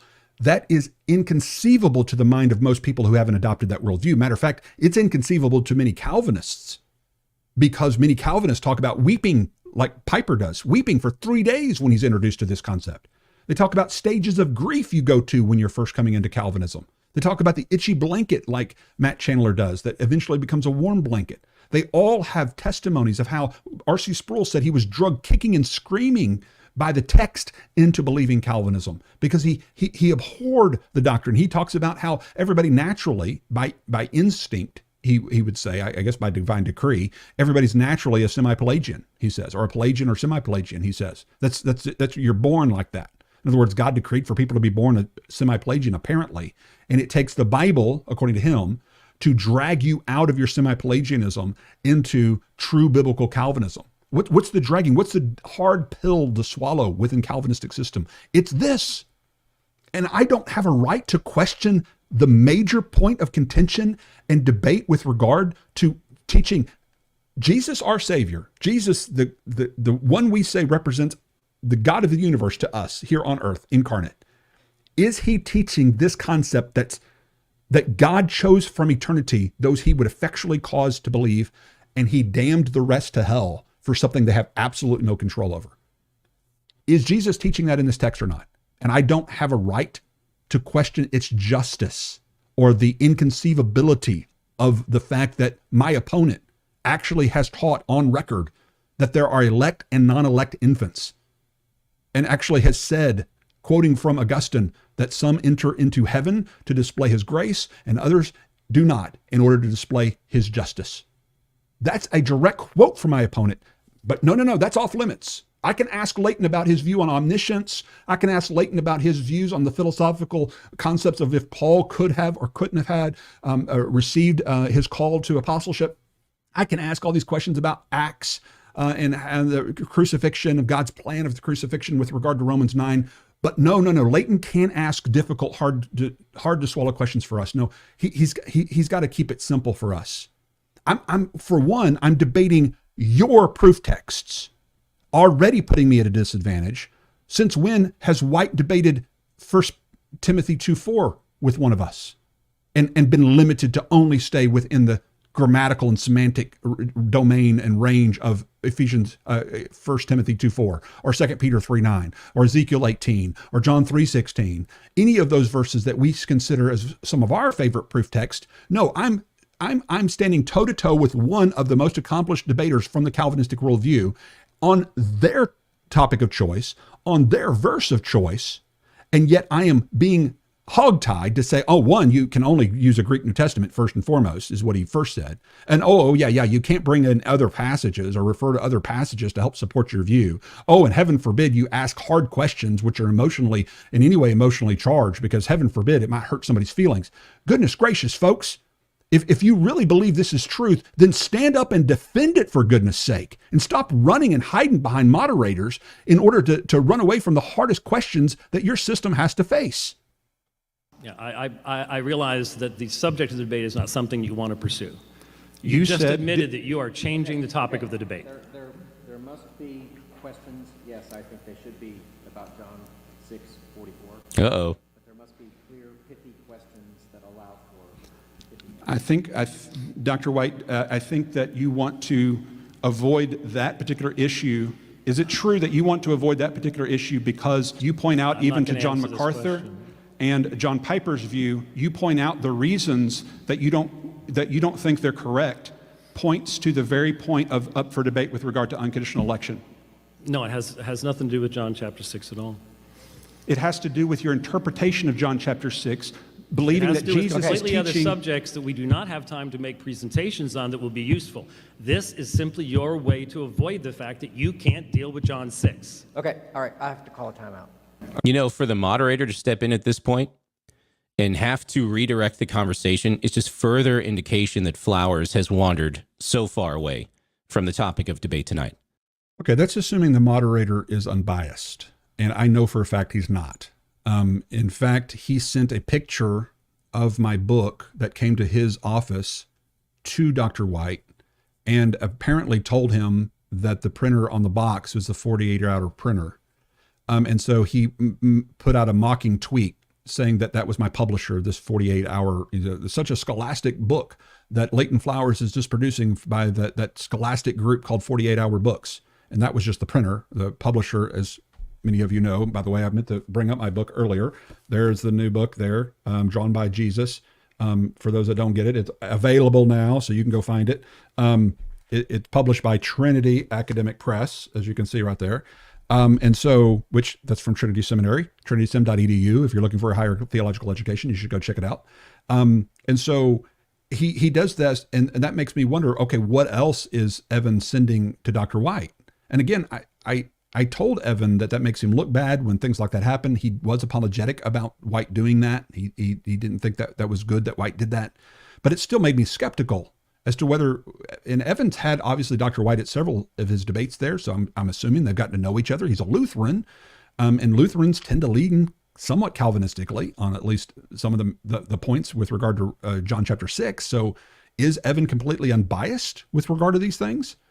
I also know, based upon some discussion beforehand, I heard Evan tell Dr. White that someone keeps emailing him about a question about infant damnation. I heard him say that to Dr. White, and then I saw Dr. White come over to him and talk to him about something. So you want to talk about conspiracy theories? There's one. I know that they were talking about infant damnation because of emails that came in prior to the debate, and I know Dr. White and Evan were talking about that topic beforehand. Is there anything to suggest that maybe Dr. White told Evan that's not topical, that's not on topic, it shouldn't be able to be allowed into this debate? I don't know why you would think that the moderator is completely unbiased with this regard, especially when I just explained why it's important, and yet he won't address the issue. Think of it this way, guys. Would this have even been an issue if Dr. White had said exactly what you heard Dr. White say 1,000 other times when he's been asked this question? Not 1,000, dozens of other times that we've played on this broadcast, okay? If he had just said, you know, Leighton, it's a potter's freedom to show mercy and grace to whoever he wants to show mercy and grace. And if he wants to show mercy and grace to an infant that perishes, he has that freedom to do that. And he has the freedom to pass them over and to, you know, and not to show them grace if he doesn't want to show them grace. That's perfectly within his purview. Who are you to question God, oh man, if he chooses to show grace? He has as much freedom with adults as he does with infants, period. Less than 30 seconds. There's the answer. Would any of y'all even complained about it then? Would have any of y'all been like, oh my goodness, I can't believe he even, no, because it would have just flowed. If earlier in the debate, he hadn't obfuscated about the T, the U, and the I like he did, as I demonstrated, or if he hadn't run away from his previously stated positions, changed his previously stated positions. I saw Turton fans saying run away sounds like a schoolyard. Okay, so instead of run away, maybe he, what's a better word? He changed his formerly stated positions on the spot without telling anybody, even though they're published positions and stated positions that we played on video of him actually stating. Okay, if he hadn't have done that, if he'd have just come right out and just said, yes, that's what I believe and here's why, would we have had all of those accusations of it being overly heated and contentious and all those things? Dr. White is the reason for the contentious nature of our discussions in a relationship. And despite the fact that me striving to represent him for his actual words, to play him in his actual words, to represent him from his actual words, he still obfuscates and changes his formerly stated positions and refuses to answer questions that he has willingly answered in many other debates before, all because what? It's too emotional? It's too difficult? No, the reason is because he knows that the answer that he gives to the question as to why John Piper is wrong and why MacArthur is wrong demonstrates the fault in the view of federal headship. That's what I was getting to, because the doctrine of federal headship is the root of this issue, because it's the root of total inability and irresistible grace and the conditionality of the choice of condemning people to ultimately be judged for Adam's sin. That's the entire systematic is based upon that, ladies and gentlemen. And if you don't know that, then you don't know that I'm actually pressing on the very topic that's up for debate, the major point of contention that's up for debate. And many people don't even recognize that I am. This is truly a shame. I really wish things would have gone differently. There was so much more that could have happened to draw out clash, and this just turned out to be a huge nothing burger. Oh, no, I think there was a lot of clash. It was unnecessary clash because of what my opponent was doing. Let's see how this finishes. Okay. Are students in your class responsible to learn what they're taught? Yes, that's why we have grades. Okay. Do you want them to learn even when they don't? Yep, that's what you want to be as a professor. And so it's not just a passive reality for them. No, it has nothing to do with John 6:45. Okay, so why do you... Because I'm not God. That's called special pleading, guys. When language applies to God but not to you, that's just special pleading. So whenever language is saying that Paul taught them and they did not learn, and you say, well, Paul's not God. And how does that prove the point? It doesn't. It's just post ad hoc rationalization. It's just a way of, it's called special pleading. Look up special pleading. It's like, it's true in this situation, but not in this situation. Why? Because I said so, and because that's what works best for my system. That's basically what he's saying. And I am not I'm not, Jesus is quoting that term of what the drawing that effectively results in eternal life is. Therefore, the connection is absolutely absurd.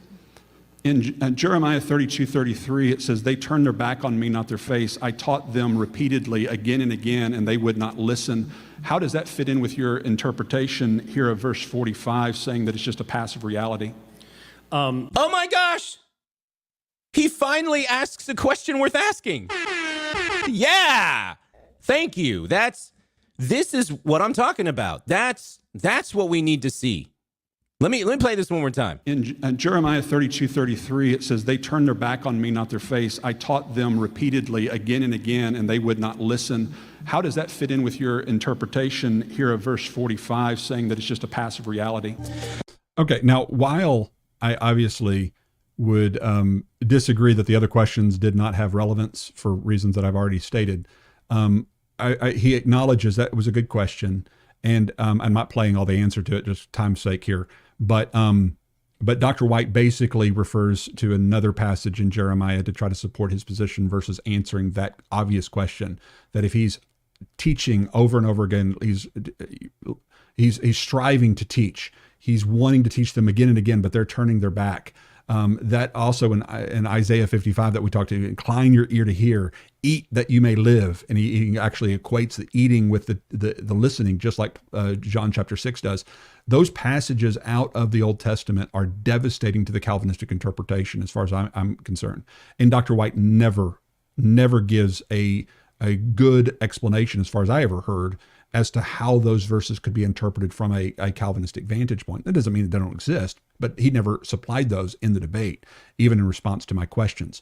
But that was one sign of objectivity, where he said at one point that I was holding my own and that I asked some questions. But now that was like, I planned that question right there, in fact, and some of the ones that came after that, he acknowledged that I'm finally on track, asking the right kind of questions.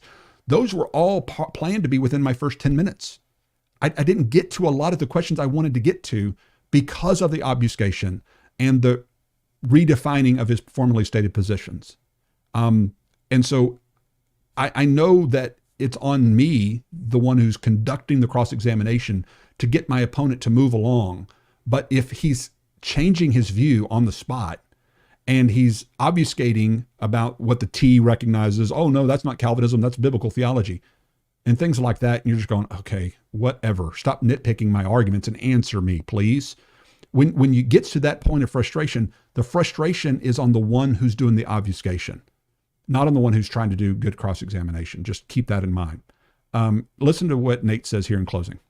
I've said a lot in this debate, and I think it's clear that White had the advantage over Flowers pretty much through the entire time in cross. Shock. White could have asked some better questions himself, especially in terms of pressing Flowers on his understanding of the disconnect between being taught and having learned in verse 45. But Flowers almost completely wasted his opportunities during cross to just go after White for his Calvinist views writ large.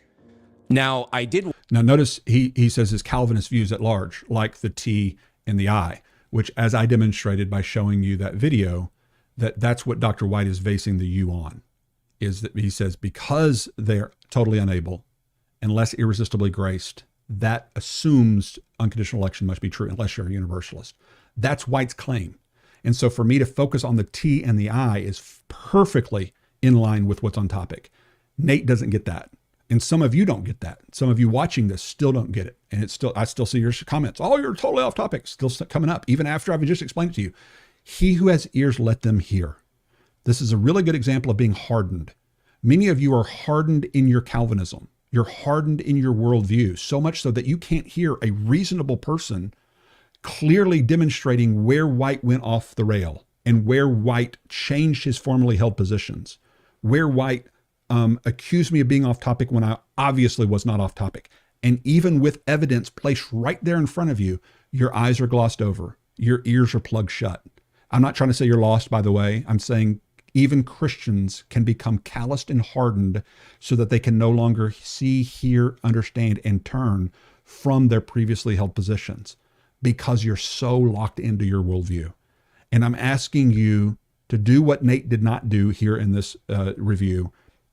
Separate yourself from the heroes of the faith, your debate heroes, for just long enough to be objective and say, what does the Bible teach with regard to these things?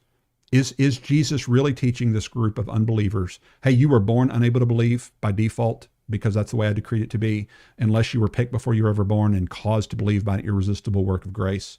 Is that really what he's teaching? Or could it be, maybe, just could it be, that these people had refused to listen and learn from the Father, despite his patience and long-suffering, holding out his hands to them, to the point where he judges them in their unbelief by cutting them off and speaking to them using parables and symbolism and hard-to-understand language in order to bring about the ingrafting of the Gentiles through their hardened unbelief. And that maybe that's the actual interlocutor in Romans 9, for example, who's crying out, why are you still to blame me? If my unrighteousness brings about the crucifixion, your righteousness, then why am I still to be blamed? Maybe that's the actual pot who has been molded in the potter's hand for this ignoble purpose of crying out, crucify him, and bringing about the ingrafting of the nations of the world through their unbelief. Maybe that's actually what's happening in the context of John chapter 6 and Romans 9. Maybe those two chapters actually have to do with the unbelief of Israel. And the unbelief of Israel has more to do with their own free decisions to reject what Jesus had taught, what the Father had taught them. And now, because of that, they're being judged and hardened and blinded actively by God by use of a spirit of stupor, parabolic language, and other things to keep them in the dark so as to bring about his purpose of redemption through their unbelief. Maybe that context actually has something to do with how you understand John 6 and Romans 9. Maybe I'm wrong. But have you even considered it? Could you explain that in a rational way with defense and all the cross-references, the thousands of cross-references that we've mentioned on our program, or that I have in my book, The Potter's Promise here? Could you reference those? Are you aware of them even?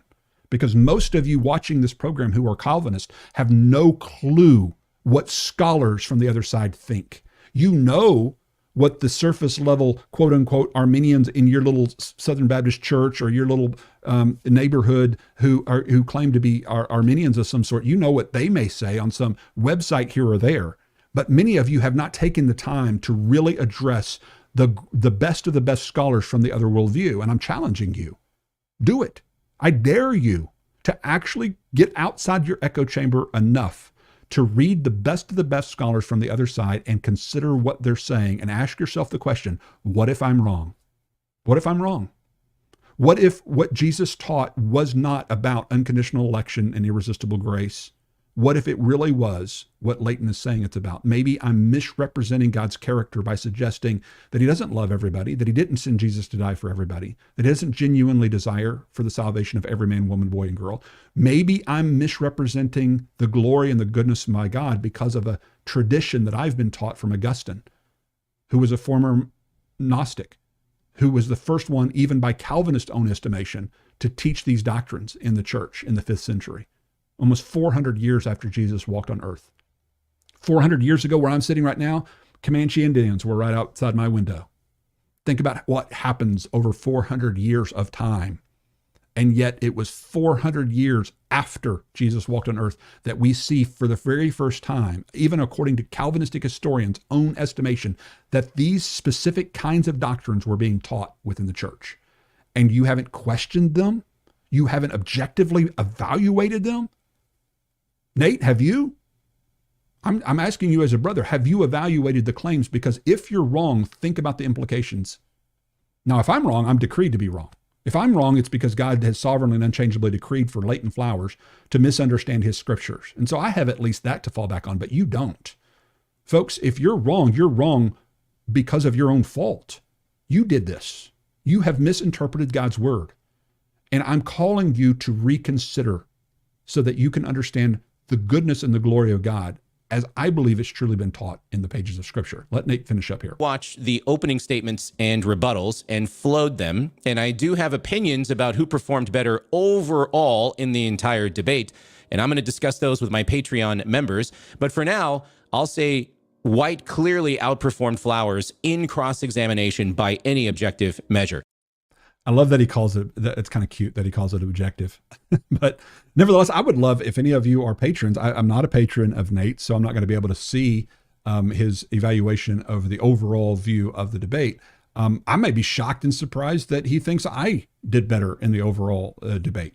Maybe he did. I have no idea. But if any of you are patrons of Nate or become a patron of Nate and find that out, or maybe able to get me some information about that, I'd love to hear it. I don't know if you can do one of those like $1 patron. Not that I don't want to support Nate, but kind of don't because of your lack of objectivity. I kind of don't want to support you, Nate. But at the same time, I'd kind of like to know what you say about the openers because I'd like to know whether you're truly objective or not when it comes to those things. Because I think even based upon surveys and things done on, there's Marlon right there, Marlon's broadcast. He did a survey of who won the debate. And I think on the YouTube one, I was up like 72%. And so I think those who are objective in seeing both openers saw that I actually established my case. I didn't presuppose it. And that is huge when it comes to debate and how you score these things with regard to flow of a debate. I did want to point out one other thing. Let me put this up on the screen. One thing that I pointed out in my last discussion that I want to make sure that you have, and I'm going to look at Super Chats to close here. Notice what I say here. Dr. White still doesn't understand that we are fine to say those who are drawn in verse 44 are the same ones raised up, and the same ones taught, and the same ones hear and listen come to the Son. We both believe he's referring to those who belong to the Father, which White presupposes is in reference to the unconditionally elected and irresistibly graced ones. We do not. We believe it is in reference to those who freely believed in the Father, who are now coming to his Son. White is yet to confront that point of contention, and I think that's because White doesn't see it. And I wonder if Nate does. I wonder if some of you see it, because some of you are still arguing as if this is the point of contention, when really it's not. You have to establish unconditional election. You can't just assume it. I wanted to also point out, no, you know what? Time-wise, I'm gonna stop there. With any more of the presentation. There's a few other things I had planned, but I want to get through these super chats. Samson W, thank you for your super chat. Chase Peeler, thank you for your super chat. Did you coach policy team debate? If so, it explains why you can't talk clearly while talking fast. It explains why you can talk clearly while talking fast. I never did the speed debate. They used to call it speed. They had another name for it. I'm trying to remember what it was. Spread, I think is what they called it. And I hated those. I remember sitting in a debate with we had three judges, and I was one of the judges, and one of the guys got up there with cards, and he was doing the spread thing, and he sounded like, I mean, he was just like reading it really fast. And literally one of the judges threw a pen at the stage and said, if you don't slow down, I'm leaving, something like that. He was just mad. He hated, and I hated that too. I think you should present clearly enough. And obviously, yes, I was speaking fast, but I was abundantly clear, and I at least for the most part, and I don't think people weren't able to follow what I was saying simply because I was going semi-fast there. It definitely wasn't spreading, if that's what people are accusing me of. Dark Rocker, he says, you need to start doing these videos later in the day so I can be home for them. Everything revolves around me. Just kidding. Yeah. When I do it later in the day, some people wish I'd have done it earlier and vice versa. So it never can please everybody, obviously. Aaron, thank you, Aaron Pearson, for your super chat. Nate comes across as a fanboy of whites, hence the mustache instead of the full beard. It does come across that way. And I'm not just basing that on what he says in the actual review. He does critique White on a few things. But if you watch his interview with White and you watch his engagement with White on Twitter, you can just kind of say, you could just see he kind of takes a submissive role to White and just kind of seems to just agree with whatever he seems to be saying. At least it comes across that way. Desmond Flores, thank you for your super chat. If I was taught macroevolution, but I don't believe, would that be a fair comparison to your point? That's the one thing bad about looking at super chats toward the end of the debate or the end of the broadcast is I don't remember what I might have been saying that you're referencing to, Desmond. So forgive me, but I do appreciate your super chat. Oh, well, no, I think I know what you're talking about. Yeah. If somebody can hear something, listen, like intentionally sit down to listen, somebody talking about macroevolution, something very complex, like when you hear Sheldon on The Big Bang Theory talking about physics or something like that, and you see Penny listening to Sheldon, and she's just kind of going, like eyes rolling back in her head because she's hearing him, and she may be trying to listen to him, but it's talking way above her head. I think that's kind of what you're talking about, is that there are people can be hearing and listening, but not learning because the content is too high, too lofty for them. And so somebody may make that kind of argument. I just don't believe that the Bible is less believable than the Quran or Joseph Smith's lies or any other world religion out there. Obviously, Calvinists believe that anybody without a spiritual work of regeneration can believe those things, so much so that they're willing to fly a plane into a building in order to get 72 virgins. They're willing to put faith in all of those claims, but the one thing they can't put faith in is the one thing that they're required to, and that is the Bible. And that doesn't make any sense to me. It's not a rational worldview as far as I can tell. Jody, thank you for your super chat. He says, are debate teachers honest? Are they teaching manipulation and argumentation versus good critical thinking? That's a decent question, because that can happen, because sometimes tactics and winning the debate override the search for truth.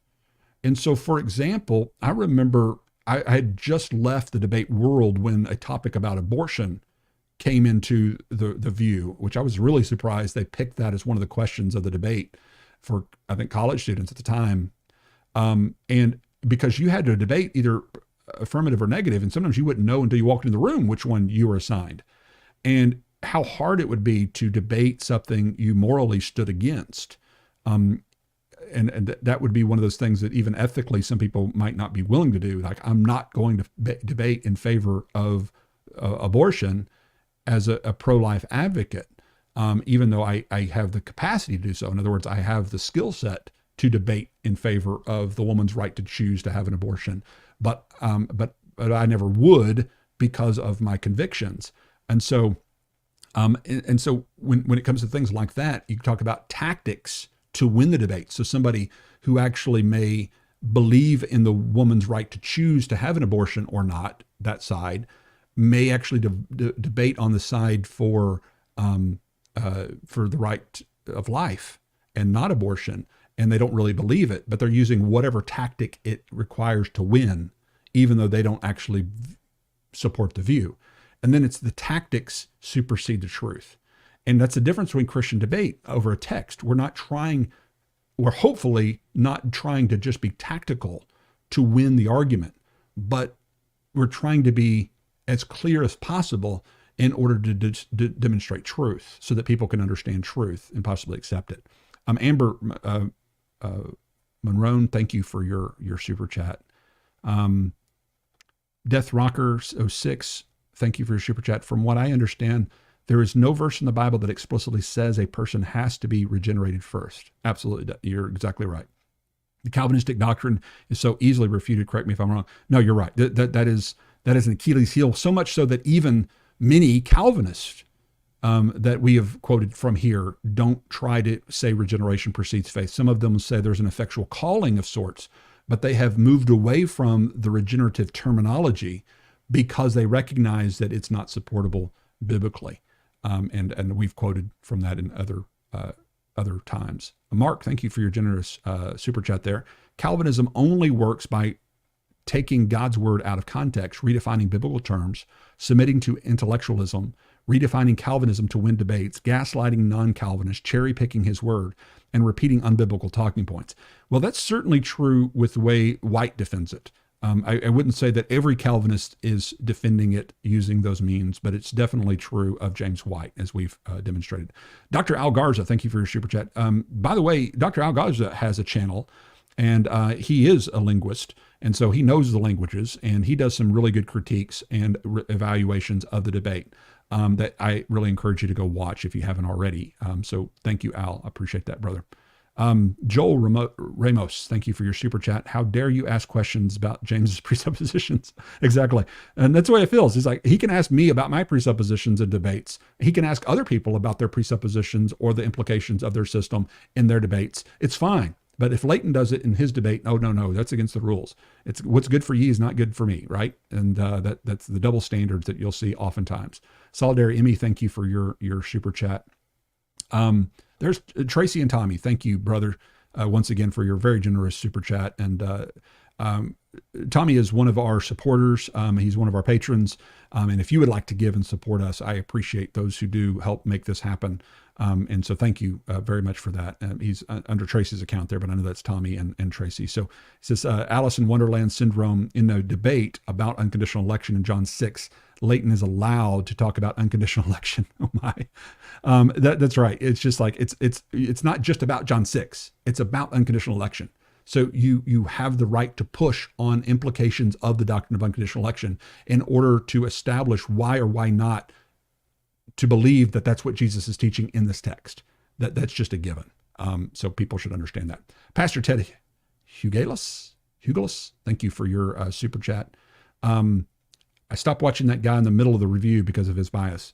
Yeah, it was really hard. I listened to it on a walk, and I didn't even see his facial expressions until I got back to my studio and started editing. And then I see his facial expressions of the same kinds of reactions that White was having on the debate stage, Nate was having during the middle of the discussion, and unjustly so in some instances for sure. John Pickens, thank you for your super chat. Trevor Adams, thank you for your super chat. Are you thinking your views entails a sort of Jesus hiding himself from people to dupe them into killing him only to save them later? Sounds odd.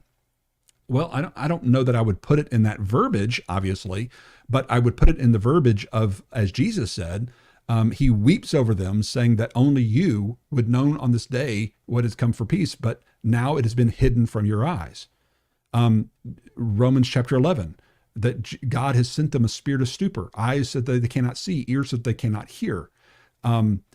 Again, it may be a difficult thing for you to understand that Jesus is asked, why do you speak to them in parables? And I play a sermon, matter of fact, it's in my book, Drawn by Jesus, a sermon from John MacArthur. And I play it on my pre-debate show as well, where John MacArthur says he's blinding them from the truth of his messiahship in order to bring about redemption. Listen, if he had had 3,000 followers like he did at Pentecost, would they have crucified him? They wouldn't have been able to crucify him if 3,000 spirit-filled followers. So there's an order that's going on here, strategic order. He's not fully revealing himself. He's not drawing everybody to himself until after he's raised up, John 12:32. That's what this is getting into, John 12:32.